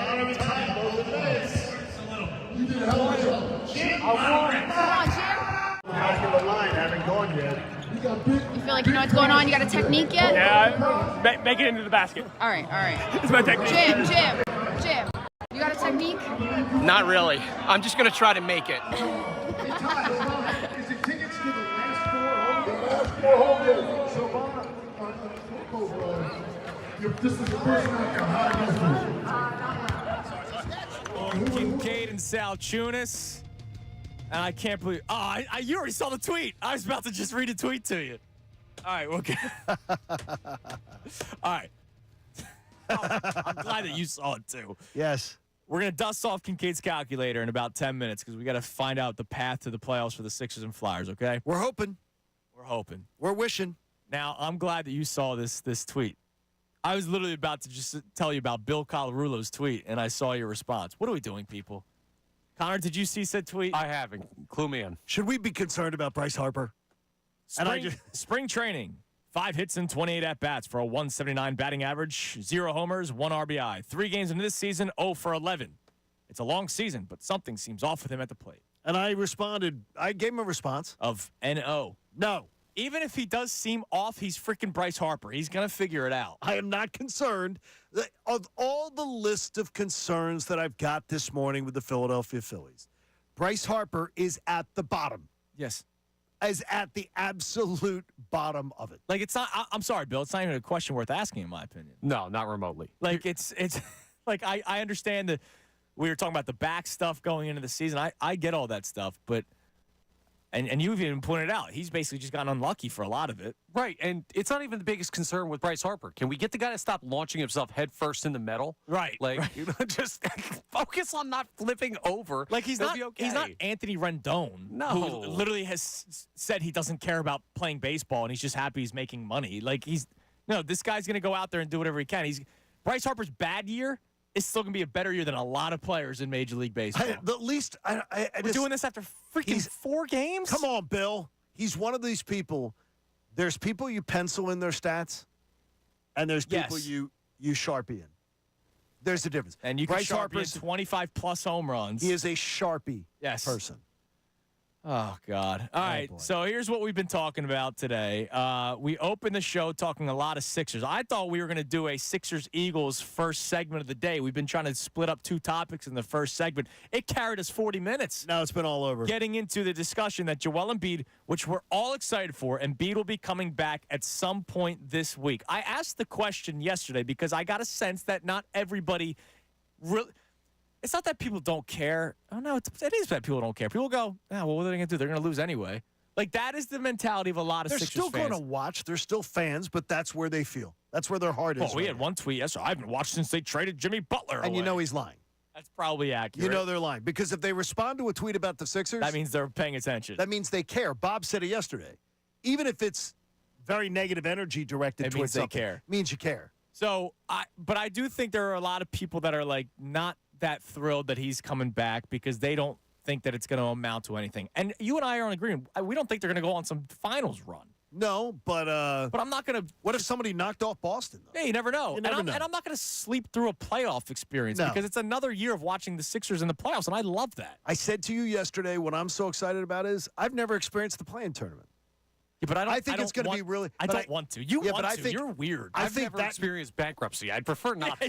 Yeah, exactly. Come on, man. I think that we have some advertisers, though, who can get you through that, Connor. Appreciate that. I would tell you that the idea of the 7-8 game, I'm going to be fascinated to watch that. Can I tell you, I think you might be the only person in the whole world that's ever been excited for a playing team when your team's good. Like, it's the T-Wolves a couple of years ago, Patrick Beverly jumping up on the scorer's table. Those fans running around the court in Minnesota. Yes. Yeah. You might be the only person that's excited for a play-in tournament when your team could potentially play out of the play-in tournament. Well, if they're in the 7-8 game, I know they get 2 shots. So they're could not still get to the 6th seed. They possibly. They can't. It's not that they can't. Yeah, they can't. I'm telling you, you want the calculator? You could say that there's very slim chances, No, I'm but gonna you tell you- can't say that they can't. I'm gonna tell All you right, dust it off. Here's the Let me tell you right Kincade calculator, and then we're going to get to the Flyers later this segment, too. There's 6 games left for the Pacers. All right? Okay. At the Nets, who are terrible. They just beat them last night. They have Thunder at home, which can be a hard one. Mm-hmm. Heat at home, which could be a hard one. At the Raptors, easy pickings. At the Cavs, and then the Hawks in their last home. Who beat the Celtics Who could twice. be doing that. So I'm going to give in at least 2 wins. 2 of the last 6. Okay. Let's say they go 2-4. They're 45 wins. Sixers got to get, so we got to get 6 wins out of them to be able to beat them, to win, to be able to go. The Sixers got to find 6 wins. In the Thunder, at the Heat, at the Grizzlies and Spurs, they could sweep that. They should. I don't know about the Heat, though, or the Thunder tonight. So there's 2 wins. Pistons at home. I'll go they beat the Heat with Joel Embiid on the court. And Okay, and then they win the next Then you're 2. giving them 4 because the Pistons at home. Yes. Magic. That's going to be a tough one. And then the Nets. Which they should win. So that's 5. And I do not believe they win the tiebreaker. So they would have to beat They gotta the win Magic 6. in that game. They got to win 6 Because out I of don't their think they win the night with or without Embiid. I don't think they win the night. I think they're going to win 6 out of 7 to Okay. get the 6th seed, and that includes you're not including a win tonight. We're not projecting a win tonight. Right. So that means 6-0 to end the season. 6-0 to end the season. I don't buy it. Oh, and the Pacers could drop one. It's not like the Pacers. The Pacers have had every opportunity. I already have the Pacers dropping 4 in that right, scenario. So they're going 2-4. So I'm telling you, I just think the math doesn't work. Okay. It doesn't. But the thing is, I am excited because look, this is the cards. These are the cards that I we've want been. the Titanic to hit the iceberg. These are the cards that we've been dealt. So to me, that 7-8 game, I'll be in front of my TV going, "This is exciting. Like this is really interesting." Because we've never experienced it before. Because this is the cards we're Did you dealt. like the play-in tournament? I did not like it, and Not the play-in, the in-season tournament. No, I did. Okay, I tried to get excited for it. Yeah, I remember you And tried. Bob said, because I was telling Bob, come on, pay an interest to it. It added extra interest, but to me, it bothered me because the Sixers threw one of the games. It added extra The Sixers interest. threw one of the games that could have gotten them to Vegas. The final 2 games of the in-season tournament had added interest because they realized. Then you realize we're 1 win away from making what? How much? There was a nice payout for all the players, right? Like right. But I'm sure the first 2 games of the round robin portion of it, did you really get juiced up? Well, you for didn't it? know it was the special court, which literally made my eyes bleed. That's what I was saying Yeah, too. I hated it. It was crazy. It was a miss. But to me, it was a miss for Adam Silver. But they had it, and they actually threw it. They gave Joel Embiid a night off when he didn't need one in a game that could have gotten him into where they Because could they have gone to didn't Vegas. care. The Sixers themselves didn't care about the play-in tournament. I got you. In-season tournament. They realized that That's that wasn't fine. the big picture. The big picture is winning a championship. As if it throws it Not an off. in-season tournament. As if it would throw off your season or something. I don't get it. See, competition to me, I think that you. Yeah, but you know that he's going to have load management throughout the season, and they're Oh, I not know. going to. They're not going to go. Wait, no, we can't do this game because it's an in-season. No, but it tournament didn't have to be that game. It could have been any other game. You pick another game. They decided it was that They did. game. They did. That's what they decided. So Kincaid's calculator says the Sixers have a very slim chance of getting to 7 the 6. seed's very doable. Okay, and 7 seed is very doable, which would give you a guaranteed 2 home games to get your shot to advance. Okay, and I'm excited to watch it with Joel Embiid. That was one of our Right. biggest things. That The it is. debate was. I know Haley's posted the YouTube videos already on social media. Us going Sure. at it about Joel Embiid and Yes. whether they've been close or whether We they've have not. different definitions. Have of we got close. any texts on this, Connor? We would love. You can text in at 610-632-0975. One of the biggest things, and we're finding this out. Again, this is week 3 of the show. Right. That sometimes we're just differentiating on A what definition. we believe. Right, what we believe is close. Like you say, they're not. Final they've never been 4 close. Final 4 teams in any sport, any year, I consider them close to winning a championship. And I say they've been close to becoming one of those Final Final 8. 4 teams because they've Well, wait a been minute, in 3 game No, I sevens. can tell you they've been close to being one of them, but that doesn't do anything for me. To me, that makes them close because they had a ridiculous shot go in. Ben Simmons pooped his pants against the Atlanta Hawks, literally passed up a dunk and didn't want to play. There's a Ramona Shelburne story out there that said he faked a COVID outbreak. And Joel Embiid with 16 turnovers in 2 games. Yeah, I mean, he Game was, 6 and Game 7 with a chance to win that series. But his 16 turnovers. Sometimes your partner has to pick you up, and Ben Simmons ran away from it. Ran away from the city in Game 6 and 7. He ran away from the city. He didn't want to play. No, he did. Absolutely did. We have a text, Connor? Yeah, we do. Mike from Levittown checks in and says, Andrew keeps bringing up the Kawhi shot, stopping the Sixers from advancing to the East Finals if he misses the game still going to overtime, and brings up the fact that you're close. I guess I'll say close. Depends on them doing more deeper into the postseason like John's talking about. Like, I mean, I really do think you're not close to winning a championship unless you're in the Final Four. If you have to win, because the two toughest series to win are the last two. It's the easiest two series you got to win are the first two. And if you can't even win the second of the easy series to get to a close. It depends on who you're playing. Yeah, that's not always true. Yeah, you're going to if you're playing the Boston Celtics in the second round of the playoffs, it's not going to be the easiest series to win. Like last year was the second round of the playoffs against the Boston Celtics. And that was because of that stupid NBA. Yeah, so you can't say that the it's still easiest series is the first and second series. You can't get out of it. Every team has to as I told you, 2 times in 9 years, the Atlanta stinking Hawks have been in the conference finals. It's not that hard to get there. It's not hard to get there. It is hard to get there. When one bad of those franchises can go. 2 years was when the Sixers collapsed. If they played a different team, they probably don't make it to the Eastern Conference Finals. They got there because the Sixers collapsed. There's always here's the thing is there's always going to be an answer. Yes. There's always going to be an excuse or there's always going to be an answer. There's always going to be something with this. Instead of just saying the Sixers are to blame for this. They are to blame. And they are. They are to blame. Joel, but I think they've been close. Game 6 and Game 7s. I need more. Well, we'll see. Hopefully in this series it's a little bit different. Now the Flyers calculator. Oh boy. So let's talk a little bit about the game real quick. So first, let's play Torts, and then John has a point to make about Torts. So John Tortorella, in an awful loss last night for the Flyers, and I know it was a goal at the very end, 9 seconds left, that forced overtime. So at least they got a point, but they needed the win. They needed the 2 points, all right, not just the 1 point. They okay? did. And unfortunately, they lose in overtime to the Islanders, and the teams around the Flyers in the standings won, which freaks you out a little bit. Here was John Tortorella after the game yesterday, not holding back on his thoughts about his team. There are certain people that they don't have a clue how to play or just don't have it in them to play in these type of situations. And this is why I'm glad we're playing them. I'm glad because we have to figure things out as far as what we're going to become as a team here. That was embarrassing in the second period for the Philadelphia Flyer uniform, the way we played. Embarrassing. I appreciate his honesty. I love him too because he's telling the exact truth. They were outshot, I think, 15-3, and you had thrown in Fedotov at the beginning of the second period to make his NHL debut. So you had a problem with that? Yes, because Fedotov should have started the game. I agree with you. And obviously, the fact that John Tortorella went to him to start the second period. Probably thought that he should have. Well, he knew he was ready to play. Right. You don't throw a guy in. If there was a reason he was not ready to play, you don't put him in. I think it was unfair to throw the kid in for his NHL debut in a not a must-win game, but a really high leverage but situation. a really critical. And you let the other guy wet his pants because Sam Ersson let in 2 terrible Can goals. you go wet his pants? We were literally just talking about how he should have not played yesterday because he's tired. I don't want to go disrespectful. Wet his pants. Did you see the goals were terrible? No, they were terrible. No, they were terrible. That is wetting your pants. As a goaltender, he let in 2 goals that the average NHL goaltender does not let in. And that causes an entire team to sag. Yeah, I'm sure it when does. your goaltender lets in softies, and we were just talking about how he shouldn't have played yesterday, not just because we were excited for Fedotov, because of how much he's been playing this season.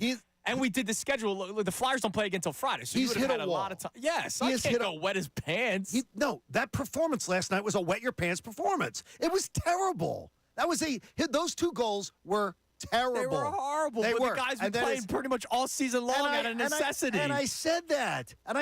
But that doesn't stop you from giving up 2 lousy goals in a must-win game. He's not ready for the stage. Maybe it's not a wet He's not ready for the stage. The only reason why they're on the stage is because of him. That's not the only reason. All right. There's a lot of it. Okay, a big reason. They lost their goaltender. Andrew, I've given him all that praise. Enough. I've given him all that praise. I've praised him all year long. But the bottom line is the coach knew the backup goalie was ready to play, and he didn't play him. And then he throws him in and says, hey, save us. Fedotov should have started that game.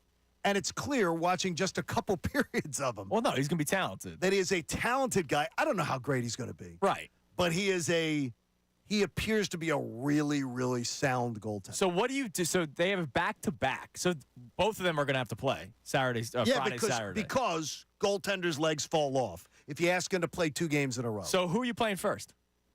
Fedotov. And then you give Urson the second game. So it's an extra day of rest for Urson. And then that's it. Fedotov the rest of the way because you'll have Montreal on Tuesday, Rangers on Thursday, Devils on Saturday, and then Monday, Capital. Right, so there's you'd days, have plenty of time. Tuesday, Capital. I do not see Sam again after Columbus. And I thank him. I've praised him all year long. I thank him for playing over his head at times and for being a warrior and stepping in when Carter Hart screwed over his entire franchise. I absolutely applaud him. But bottom line is, he's not good enough. And he wasn't good enough last night. No, he was not good enough. And I think John Tortorella should have known it going in. And I agree with you. I think he should have made the start yesterday. And look, he comes out there, and part of the reason why you were able to come back was because of him. That first save that he made was a straight-up breakaway. I think he did it out of respect for Sam. Could be. To say, we're not just bailing on you because this guy's here now. Now does the respect give him the first game of the back-to-back? It better not. Not after. No, we saw Fedotov last night. He looks, and I'm telling you right now, if Fedotov stands on his head at Buffalo, I'm playing him at Columbus. Back-to-back? Yes. You do that, but his legs might fall off. Yeah, I mean, that's what they say. Modern science, sports science. Goaltenders can't do it. Their legs will fall off. They might fall off. It's unbelievable. You never know. The finest trained athletes in the world that have ever played in the NHL are today. All the sports science and all the training, and these are the greatest athletes we've ever had. But they can't do what the worst athletes could do. Hey, superhuman sleep, too. Everybody gets a little tired. All right, so we have the thank you tweet from Hassan Reddick. Okay. Now that he's with the New York Jets. You got the sad music, Connor? Yeah, can we? Anything, can we like just don't do the boys say you. No, do the you one with the dogs. dogs. Do the one with the dogs. Dogs in cages. Dogs and dogs cages. and cats working on it. In the cages. That's Sarah McLachlan. When they make show some damn respect. All right. Philadelphia. Saying thank you is not enough to express my gratitude for the love and support you showed me in my time as an Eagle. Bird Gang, it was an honor to play for you, as your love for the game in your city is a feat to behold. To my teammates, brothers forever, new challenges and teams will never, ever sever the bond of friendship made on and off the field. To the Eagles organization, thank you for the opportunity to play in my home city. This was a dream for any kid growing up in Camden. To my family, you are the backbone of my life. Without you, I would have never been able to achieve my dreams. New York and Gangrene, I'm excited for the next step in this journey. I cannot wait to get to work. Signed, Hassan Reddick.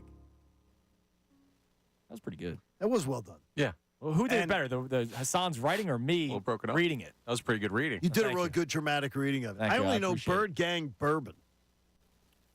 Well, yeah. I had a bottle of Bird Gang bourbon. Yeah, I have it at my house, too. It was a Christmas gift. Yeah, Bird because Gang. they made it this past year, so that was a big seller. The Bird Gang bourbon. Other than that, and I'm not a big bourbon guy, but Karate Mark brought it over to one of our pregame shows. Karate. We weren't on the air yet, and I was like, "Whoa, boy, hold on a second." There we go. Let's calm this down. Hey, I'm going to miss Hassan Reddick, and it was a great window of time and opportunities. Just look, I would wish him. He's one of those guys that when he leaves, I still wish him the absolute best. Absolutely. Except if it comes up against the Eagles. Well, and he might be good with that team. It's going to be a good football team. Now, speaking of movement in the NFL, we have not talked about it yet. What's that? Wentz is on another team. And Carson Wentz could be a Super Bowl champion next year as he signed with the Kansas City Chiefs. So another Super Bowl winning coach thinks it's valuable to have Wentz around. It's interesting. It's the second. Well, the Rams were desperate, right? Because they had, was that Easton Stick or was that different? No, he year? was with the Chargers. Okay. No, I think I can tell you right now, if McVay, because Wentz didn't sign until late last year. Yes, he did with the Rams. If McVay, Shanahan, Andy Reid, that triumvirate right there. If any one of them thinks I want that quarterback on my roster backing up, they see something. Because they are three of the brightest offensive minds in the NFL. I think everybody sees something in them. It's just whether or not they can fix them. And if anybody could, Andy Reid's a guy that I would trust. Yeah, I guarantee. I don't know. Look, he flamed out in Indianapolis and with the Commanders. He was a mess. It was a mess. I'm not saying he had the best situation with the Commanders. Remember that game we were at? Yeah, 9 sacks. Maybe 2 of them were on him. Right.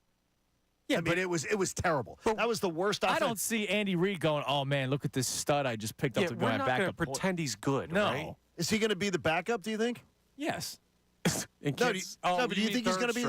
Or is he going to be third string? Okay. Or it's probably second. I don't know who they're. I'm sorry, I don't know the depth chart of quarterbacks in Kansas City. I can't remember who they. Well, they had the one guy forever, like Chad Henne? Right. Yeah, somebody. Yeah, and then he eventually retired. Yeah, I'm just saying is that I do think that the better organizations that take a flyer on you, it tells me they see something they could potentially work with.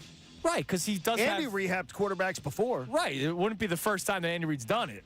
Gotten a guy paid. Look, he's on another team. Another team, Carson Wentz. It never ends. All right, coming your way next. We got a preview for today's game. If it happens, Phillies-Reds. Phillies need to bounce back. Somerset, yeah, look, we talked about it yesterday. Must-win series. Today's a must-win game. Would you stop? It's a must-win game for the Phillies. We'll preview that game with Mr. Locked On Podcast. Connor Thomas coming your way next. It's Kincade and Salciunas, 97.5 The Fanatic. Fanatic Sports Update. Working on the mechanics. I'm Connor Thomas, and this update is brought to you by PJ Wellahan's Tuesday Half-Price Wing Night. Be a PJ's Pub Club member and enjoy half-price wings every Tuesday and other great perks. Free to join and start earning points. You feel like you know what's going on? You got a technique yet? Yeah, make it into the basket. All right. It's my technique. Jim, you got a technique? Not really. I'm just going to try to make it.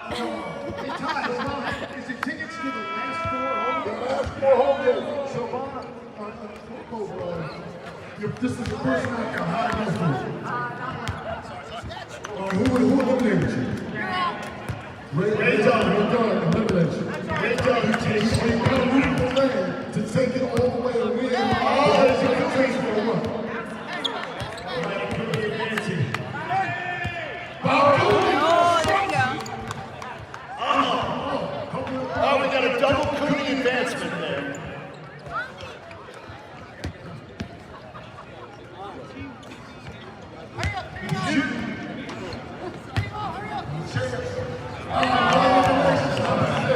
What's your name?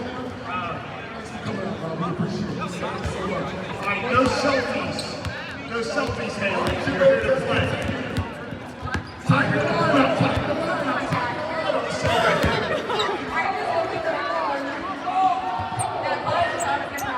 Oh, you were looking for confidence in that.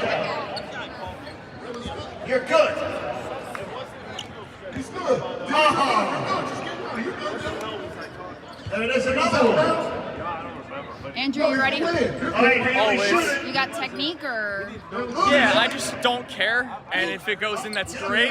Blood pressure's very low. That's how it works. Low blood pressure. What about you? You got technique or? No, I just made 2 in a row. I'm that good. She's played Talked about this 2 in a row. I'll miss right here. I will guarantee I miss this fall. Because you've been talking about 2 in a row nonstop. See, now the kids are shooting. This is nice. Here we go. Come on, keep shooting. Keep shooting. Gotta get up there. Good job, lady. Good job.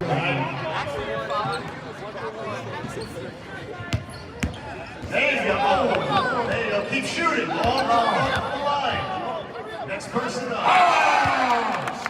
All right, you made it. How you feeling, all of you? Listen, I made it to the first round. That's all that matters. That's all that matters, right? Still in. How you feeling? Still in. Good?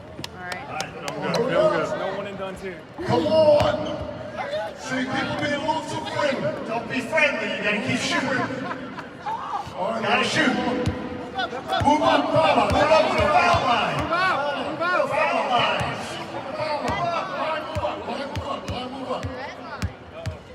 Gotta shoot. All right, get moving. Gotta shoot. Oh, Laura. All right. Keep shooting. Come on. Tough go. How you feeling, Pat? You ready for tonight? 5'3". I'm not ready. Tough one out there, Laura. Pat Egan, ready for the Brother stays alive. Here we go.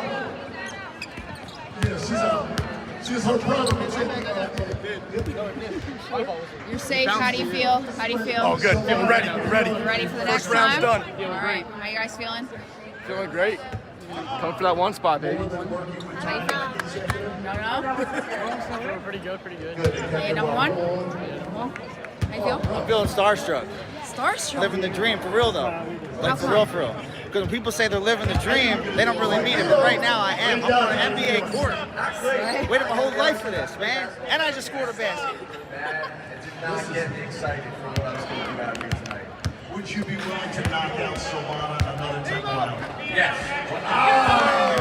To win the game. Good there, Coach Edwards. He's gone.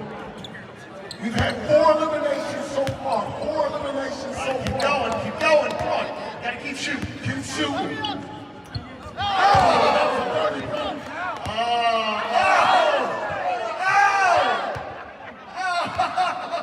He's out by disqualification. Now play defense. Goal.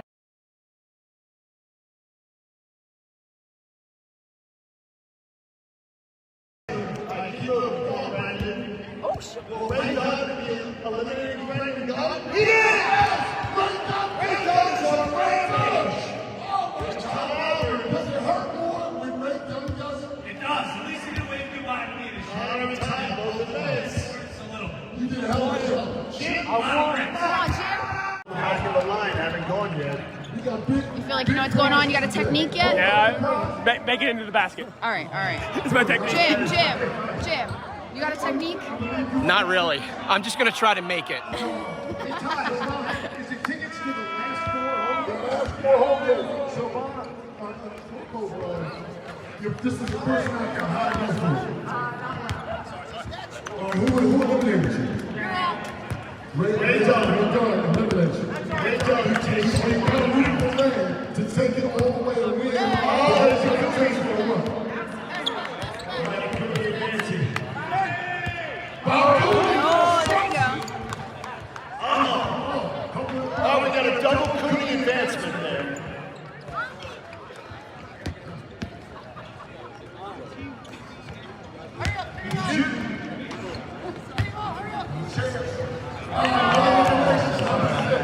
What's your name? We appreciate it. All right, no selfies. No selfies, Haley. You're here to play.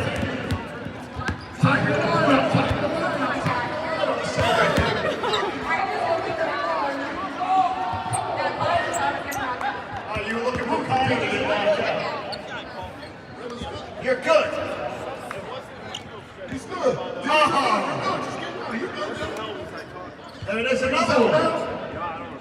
Andrew, you ready? All right, Haley, shoot it. You got technique or? Yeah, I just don't care. And if it goes in, that's great. Blood pressure's very low. That's how it works. Low blood pressure. What about you? You got technique or? No, I just made 2 in a row. I'm that good. She's played Talked about this 2 in a row. I'll miss right here. I will guarantee I miss this Yeah, fall. because you've been talking about 2 in a row. See, now the kids are shooting. This is nice. Here we go. Come on, keep shooting. Keep shooting. Gotta get up there. Good job, lady. Good job.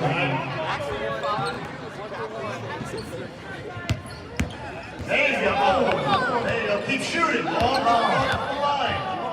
Next person up. All right, you made it. How you feeling? All of you. Listen, I made it to the first round. That's all that matters. That's all that matters, right? Still in. How you feeling? Still in. Good. All right. Feel good. No one and done too. Come on. See, people being a little too friendly. Don't be friendly. You gotta keep shooting. Gotta shoot. Move up, Move up to the foul line. Move out. Foul line.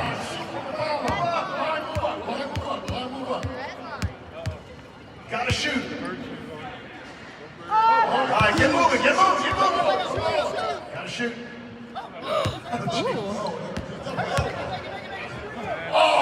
Laura. All right. Keep shooting. Come on. More tough go. How you feeling, Pat? You ready for tonight? 5'3". I'm not tough one out there, Laura. Pat Egan, ready for Your the brother stays alive. Here we go. she's out. She's her brother. You're safe. How do you feel? How do you feel? Oh, good. Feel ready. Salciunas. Game 2, Phils Reds must-win game already, John? No. But I would like them to avoid the 1-5 start from last year. Yeah, it would be nice. Maybe 2-4. Am Yeah. I asking for too much? I will take that. Go ahead. May I ask you? Yes. Just quickly. Connor, did you, with the Phillies and the Flyers on last night, I kept getting asked on Twitter, aren't you watching the women's game? There was a Phillies game and a Flyers game on. No, I was not watching the women's game. All right. I don't blame anybody who wanted to watch it. Yeah, but they kept saying, why are you watching that? I'm like, because the Phillies and the Flyers were on? Well, people were probably asking why, because it was literally the biggest event in sports last night. It was bigger Not than here. It wasn't. Yes, it was. It was bigger than Game 4 of the regular season for the Phillies. But everybody has their preference. See, well, no, that's fine. You have your preference. I watched But if Phillies. the Phillies- I watched Phillies and Flyers because I knew we were going to talk about it more today as well. Phillies and the Flyers. Look, I put it on though. It's a fine event, and I do not believe that the women's game last night was a bigger event in the city of Philadelphia. The women's game was not. It was okay. It was a bigger game nationally. Like Nationally, it might have been. Like, I mean, people may watch it. And a lot of people like to check out the national game. But if you have the local baseball team and which has just started, by the way. Yeah, but so it's been much more. It was talked about a lot more than Game 4. Christopher Sanchez's first start of 2024. I do not. Caitlin Clark has talked more about than Christopher Sanchez, and that's fine, but not in Philly. Yeah, but I don't know why you're so upset that people No, I'm were not asking upset. you. I'm not upset. Why are you saying I'm upset? I mean, I kept getting asked the question. He seems a little upset. No, I kept getting asked the question, and I'm going, the Phillies and the Flyers are on. Well, Flyers in a playoff push. Phillies season just started, and because I know I'm going to get much more people interested in what happens in the Phillies game or the Flyers game than what happened in the women's game. Here's the issue. I'm setting the bar too high for you guys because, like a real sportsman, I went to the actual bar and I watched all 3 games at the same time, and my head hurts really bad. Well, your neck? Like, I can't focus on that many things at once. I look to the left, the Flyers score. I look think to it's the right, hard. the Phillies score. Caitlin Clark's got 50 or whatever. 41. Three is hard. The only time I went over to the women's game was Flyers between periods. Yeah, I mean, because then it was flipped just between the two. I'm not a 3-game flipper. I went Maybe Phillies TV, Flyers laptop, but then whenever the Phillies went to commercial, I would go to hit the last button and put on the game. And just because it's not your cup of tea doesn't mean it's not. I didn't say else's. it's not my cup of tea. Again, I'm not saying that. What I'm saying is people kept asking me. I was tweeting about the Phillies, and I was tweeting about the Flyers. So did I. I tweeted about Connor Brogdon's and people were implosion. responding to Phillies tweets and Flyers tweets, going, "Aren't you watching the women's game?" And I'm like, "No, I'm watching the Phillies and the Flyers."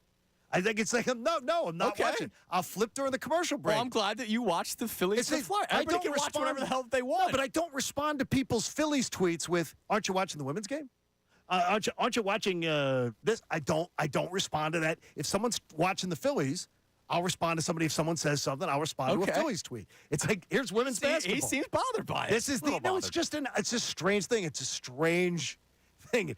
They probably wanted to see, are you watching it? And during the commercial, and I said, during the intermission, I'll flip over. Okay. And that's what I did. So you gave your answer. And I gave a little bit there, but I'm saying you got so caught up on people asking because people are going, yeah. I'm like, no, I'm watching the Phillies game. That's what I'm tweeting about. If I was tweeting about Caitlin Clark, I would then I'd expect Caitlin Clark responses. Right. I would expect somebody to say, why aren't you watching the Phillies? I bet you somebody would have said, I'm not watching. Phillies are on. Yes. Somebody there were plenty said people do that all the time. It happens all the time. When there's two, that's there. And when I tweeted about Hassan Reddick getting traded on Friday, I got somebody respond with, "Why do you care? The Phillies are on. It's opening day." That's I swear to God, it's a response that I got. People just like to bust your stones. It's all right. It happens all the time. I said to the guy, I'll try to find the tweet. I said to the guy, I think most Eagles fans are also Phillies fans. Yes. And so I think most Flyers fans are Phillies fans. There you go. Ferry Nick 520. Andrew, the Phillies are on. Who cares? In response to the Hassan Reddick getting traded. Really? And I said, I've been tweeting the about Hassan Reddick trade got that response. I said, I've been tweeting about the Phillies all game. This is major news, and I imagine most Phillies fans are also Eagles fans. And last night, the biggest game, and I would say even maybe locally here in Philadelphia, was Caitlin Clark going up against Reese and LSU. It was the more talked about event. And so a lot of people wanted to watch the bigger event. I think there are more people that were You went out to the bar probably because you went to the bar, period. But hey, easy. Exactly. Don't use that as your stage. But I imagine part of the reason why you went out to the bar was because it was a big night in sports yesterday, and it wasn't just Phillies Flyers. Yeah, if it was just 2 games, I probably would have gone small screen, big screen. But I knew I had 3. I wanted to watch a little bit of LSU Iowa. So people were in. Look, it's a growing sport, and I wonder. My biggest thing will be: will college basketball, women's college basketball, continue to grow once Caitlin Clark leaves? Like Caitlin Clark is a huge draw right now. She's the draw. She's the biggest draw. Women's basketball is not. I hope that it continues in college basketball once she leaves. Is there another one coming? Do you know? Is there anybody? Is there anybody on the? Well, I mean, I don't know men's college. I don't know any freshmen going to the NCAA. That's why I'm telling you it won't happen unless there is. Right. So you hope that there is a. Yeah, I hope there is. A player. I hope there's a next one coming. Right. All right. So Phil's Reds tonight, game 2 of this series. Spencer Turnbull is making his Phillies debut. Connor, Mr. Locked On Phillies podcast. Yeah. What should we expect from a guy who had a bad year last year, coming off of a Tommy John surgery, who, let's face it, made the team because of Taijuan Walker's injury?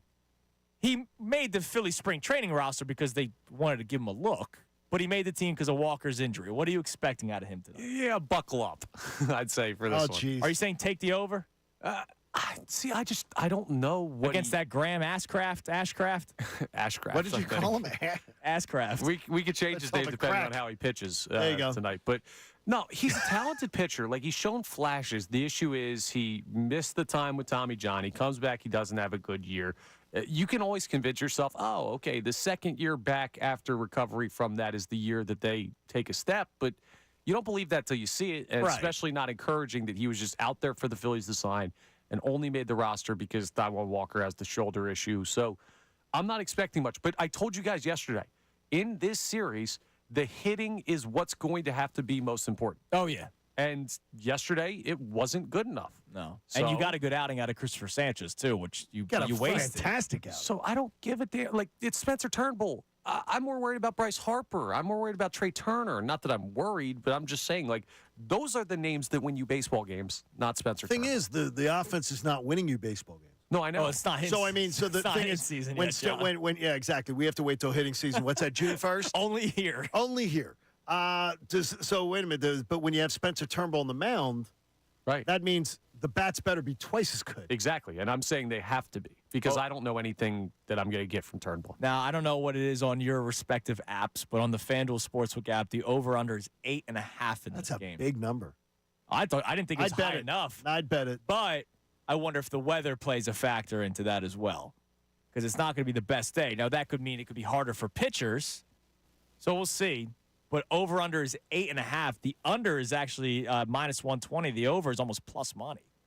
It's at minus 102. I would take the over in a game. With these two pitchers, like Ashcraft is a 4.5 ERA guy in his career, and Turnbull was, we'll see, like you said. He was like, what, a 7 ERA last year or something? Yeah, so I'm going to go, I'm going to say take the over in tonight's game. Okay. How are you feeling about that? I think I would lean towards that, the over, because it's going to be a poorly pitched game. And if they play, it's poor conditions. It's going to be at least, because there is expected to be some sort of precipitation going almost all the time tonight. Do I just bet the mortgage on Bryce Harper to get a hit? You don't have a mortgage. You have an apartment. Well, it's an expression. So you sold mortgages, so you know how valuable they are. But yes, Harper should get a hit today. He has to. After going 0 for 5 yesterday, he has to get a hit. You almost have to keep betting it until he does. I bet to record a hit, Bryce Harper. Oh, where is he? Minus 195. So it's not like it's minus 260. Right. We went to the Bet Parks app, and I see here is I bet the over on Bill Colarulo being worried about Bryce Harper. Yeah, I bet the over. I bet the over because he's overly concerned about Bryce Harper. I was surprised that he was already asking, should we be worried about Bryce Harper 4 games into the season? Dan Baxter, by the way, says we can all agree that women's basketball game last night was substantially bigger than any Flyers game. We can all agree. No, we cannot, Dan. But I will tell you is that if you walked around the streets of Philadelphia, he's great. And he's been he's feeling good and healthy, too. Yeah, I saw, so it's good. Good job, Dan. If you walk the streets of Philadelphia, I bet people could answer more questions about the Flyers than they could that women's basketball Absolutely. Game. So it's not bigger. It's just that was an event. Last night may have been bigger than the Clark Flyers was a game. huge event. Yes. Caitlin Clark is a huge event. Well, and LSU. Yeah.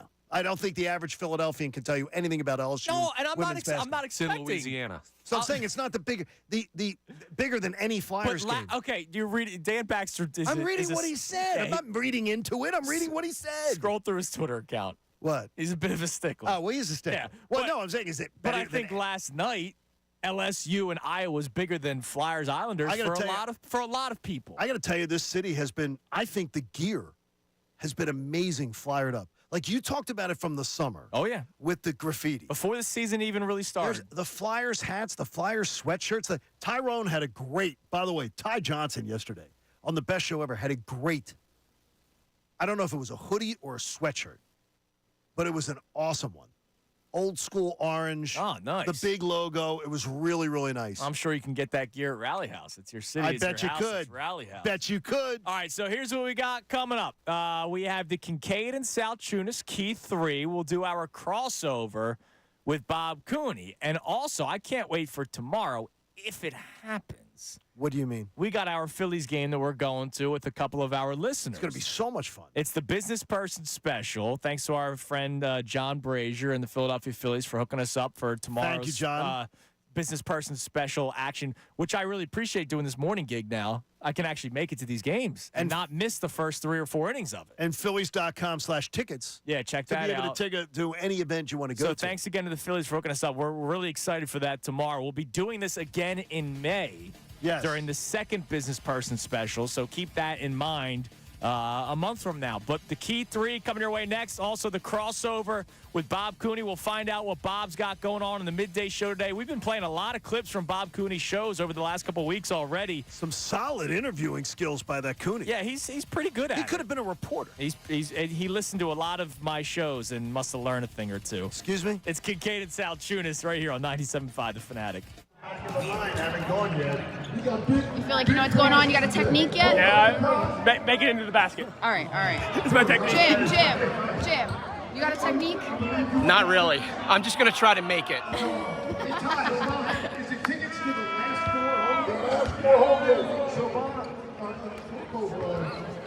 This is the first night you're high who eliminated you? Ray John, elimination.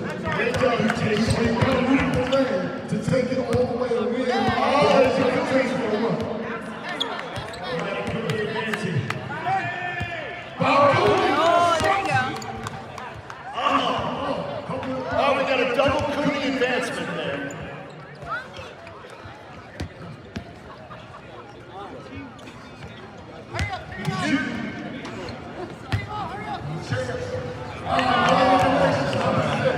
What's your name? No selfies. No selfies, Haley. You're here to play.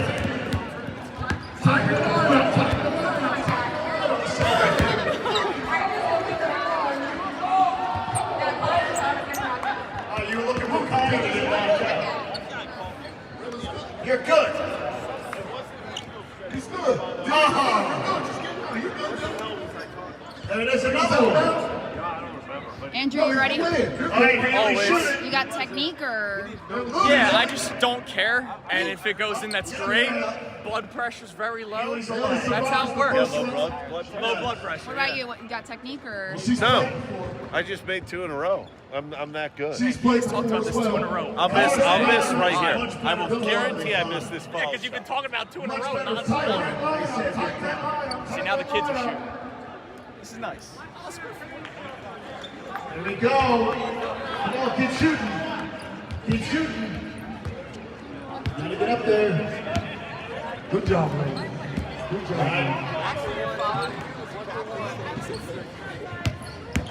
There you go.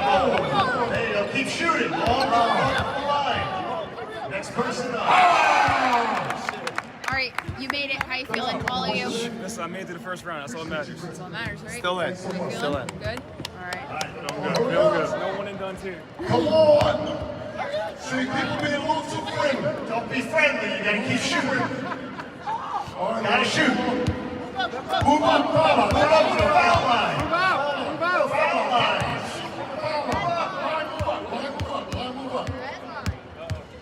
Gotta shoot.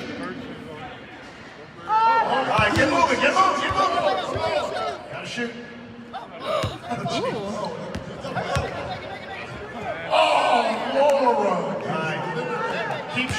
More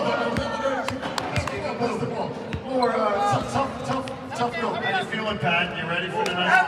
5'3". I'm not ready. Tough one out there, boy. Pat Egan, ready for the Your brother stays alive. Here we go. Yeah, she's her brother, but You're safe. How do you feel? How do you feel? Oh, good. Feeling ready. Ready. You ready for the next First round's time? done. All right. How you guys feeling? Feeling great. Coming for that one spot, baby. How you feeling? No? Feeling pretty good, pretty good. Hey, number one? How you feel? I'm feeling starstruck. Starstruck? Living the dream, for real though. Like for real, for real. Because when people say they're living the dream, they don't really mean it. But right now I am. I'm on an NBA court. Waited my whole life for this, man. And I just scored a basket. It did not get me excited for what I was going to do out here tonight. would you be willing to knock out Solana another tempo out? Yes. To win the game. Good, Coach Edwards. He's gone. We've had 4 eliminations so far. 4 eliminations so far. Keep going, come on. Gotta keep shooting. Keep shooting.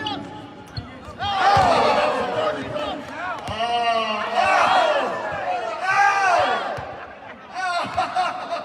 He's out by disqualification. He's out by defense. Oh.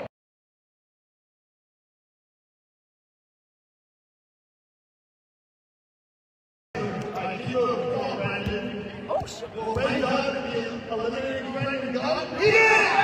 Ray Dodd is on Ray Dodd. Oh, my God. Does it hurt more when Ray Dodd does it? It does. Salciunas. Real quick, want to thank our man Joe from H&H Heating and Air Conditioning. Joe Hoke is spectacular people. Yeah, if you're just Grandpa. Just became Grandpa. Congratulations, Twin boys. Grandpa Joe. That's, Twin boys. That's awesome. Grandpa Joe. He's a better Grandpa Joe than that thief from Charlie and the Chocolate Factory. You know what I'm talking about? Yeah. He's a thief. He couldn't walk for like 30 years, and all of a sudden he sprung up because Charlie got a chocolate golden ticket. You're not angry about that? No. That guy sat in that bed for 30 years. So I haven't walked in 30 years. Not as and then much all of a as- sudden the golden ticket comes out and he's dancing? Not as much as Jenny.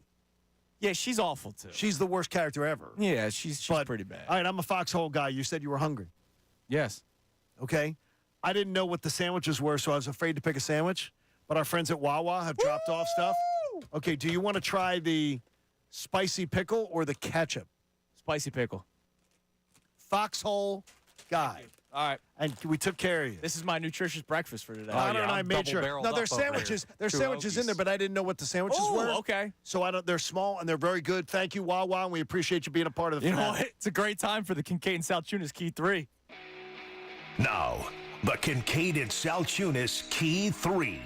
Today's best. Damn it, I need a positive where do you start? I need a positive start. Yeah, go find one. Sift through the rubble. The positive start is Joel Embiid is coming back this week. And my God, does that fire me up because this team desperately needs it. You realize how bad this team is without him. Yeah, they're terrible. Like, it's not even close. I mean, even though they have nights where they really do show you they got a lot of fight. Yeah, they do. They do. But it's weird because I thought they'd be better constructed. That I thought this was the deepest Sixers team in a while and all set for a run this year. But when the main cog falls, everything falls apart. And the fact that they are not going to be in the 9-10 game is actually some sort of a minor win. Last night sucked. Must we? We'll start with the Fightins, who started their series with the Reds, and they lose 6-3. But it's how they lost. Tough one. It was tough. And by the way, the Mickey Mouse base running for this baseball team with another couple guys thrown out on the base pads. This team does too many errors where you're giving extra outs and then too many giving away outs. This team is the most charitable Major League Baseball team out there. Yep. Giving away outs and just for some reason, hey, you want some extra outs? We'll do that too. Harper goes 0 for 5 yesterday. Castellanos goes 0 for 4 yesterday. So a tough night for some of the bigger name players on the Phillies. May I ask you, Connor, why you said he's having some bad luck for Harper? He's hitting the ball hard. I mean, he doesn't look lost. He's just smoking the ball at people. When I see a player of Bryce Harper's caliber, like if he's striking out 8 out of 10 Absolutely. times, he stinks. Like if he's hitting the ball hard at people, he's getting unlucky. So let's go to Kate Scott. Kate, with the news that Joel Embiid is expected to come back this week, I'm sure that puts a little extra pep in your step. I was like rubbing my hands together, seeing the big guy work up a sweat, seeing him pivot out of double team, seeing him sling skip passes across the court. It got me pretty fired up. You guys know, everybody who's listening knows. To me, basketball is the hardest sport to get back into game shape for, just because of the speed. But I think 10 days is a good chunk of time. And I would love for everything to hit perfectly as soon as he comes back. But I hope we're all aware that I expect there to be some growing pains. The Flyers last night. Oh, jeez. In a game where I can't even go, at least they got the point. They go to overtime. And they score with 9 seconds left, which is exciting. Which, for that, it's great that they got the point. They were about to lose with 9 seconds left. They scored, then they go to overtime, and they lose 4-3. That point may be what gets them in at the end. Which would be great. So, I mean, it was good. But the fact that Torts has to, once again, I said it yesterday, I wanted the Russian in net. Give me Fedotov from the beginning of that game. Speaking of Torts not too happy with his players on the ice last night. There are certain people that they don't have a clue how to play, or just don't have it in them to play in these type of situations. And this is why I'm glad we're playing them.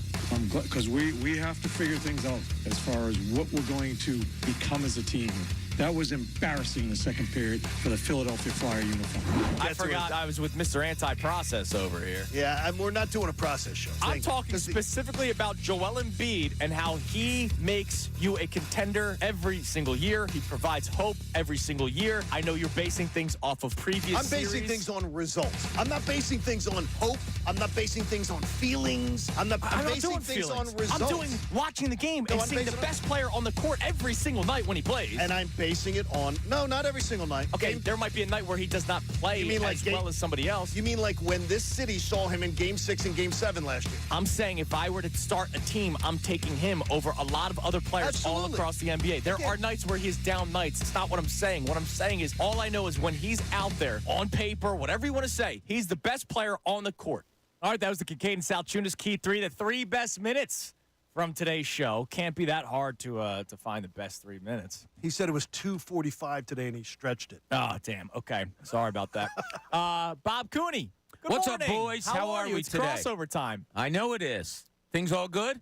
Yeah. You guys were a little fiery today. We yelled at each other for 4 hours. Yes, I turned you on at about 6:15, and it was a go right from the beginning. Yeah, I wasn't ready for John to just hate the Sixers and hate Joel Embiid, and John's very much of a chalk person. I'm getting the if more. You're good, you win. If you're not, you don't. This and that, and that's how it goes. Black and white. But yeah, that's so not Dan how Marino, sports is. Is Dan Marino a bad quarterback? No, Dan Marino is one of the greatest quarterbacks ever. But he never won. His team didn't win.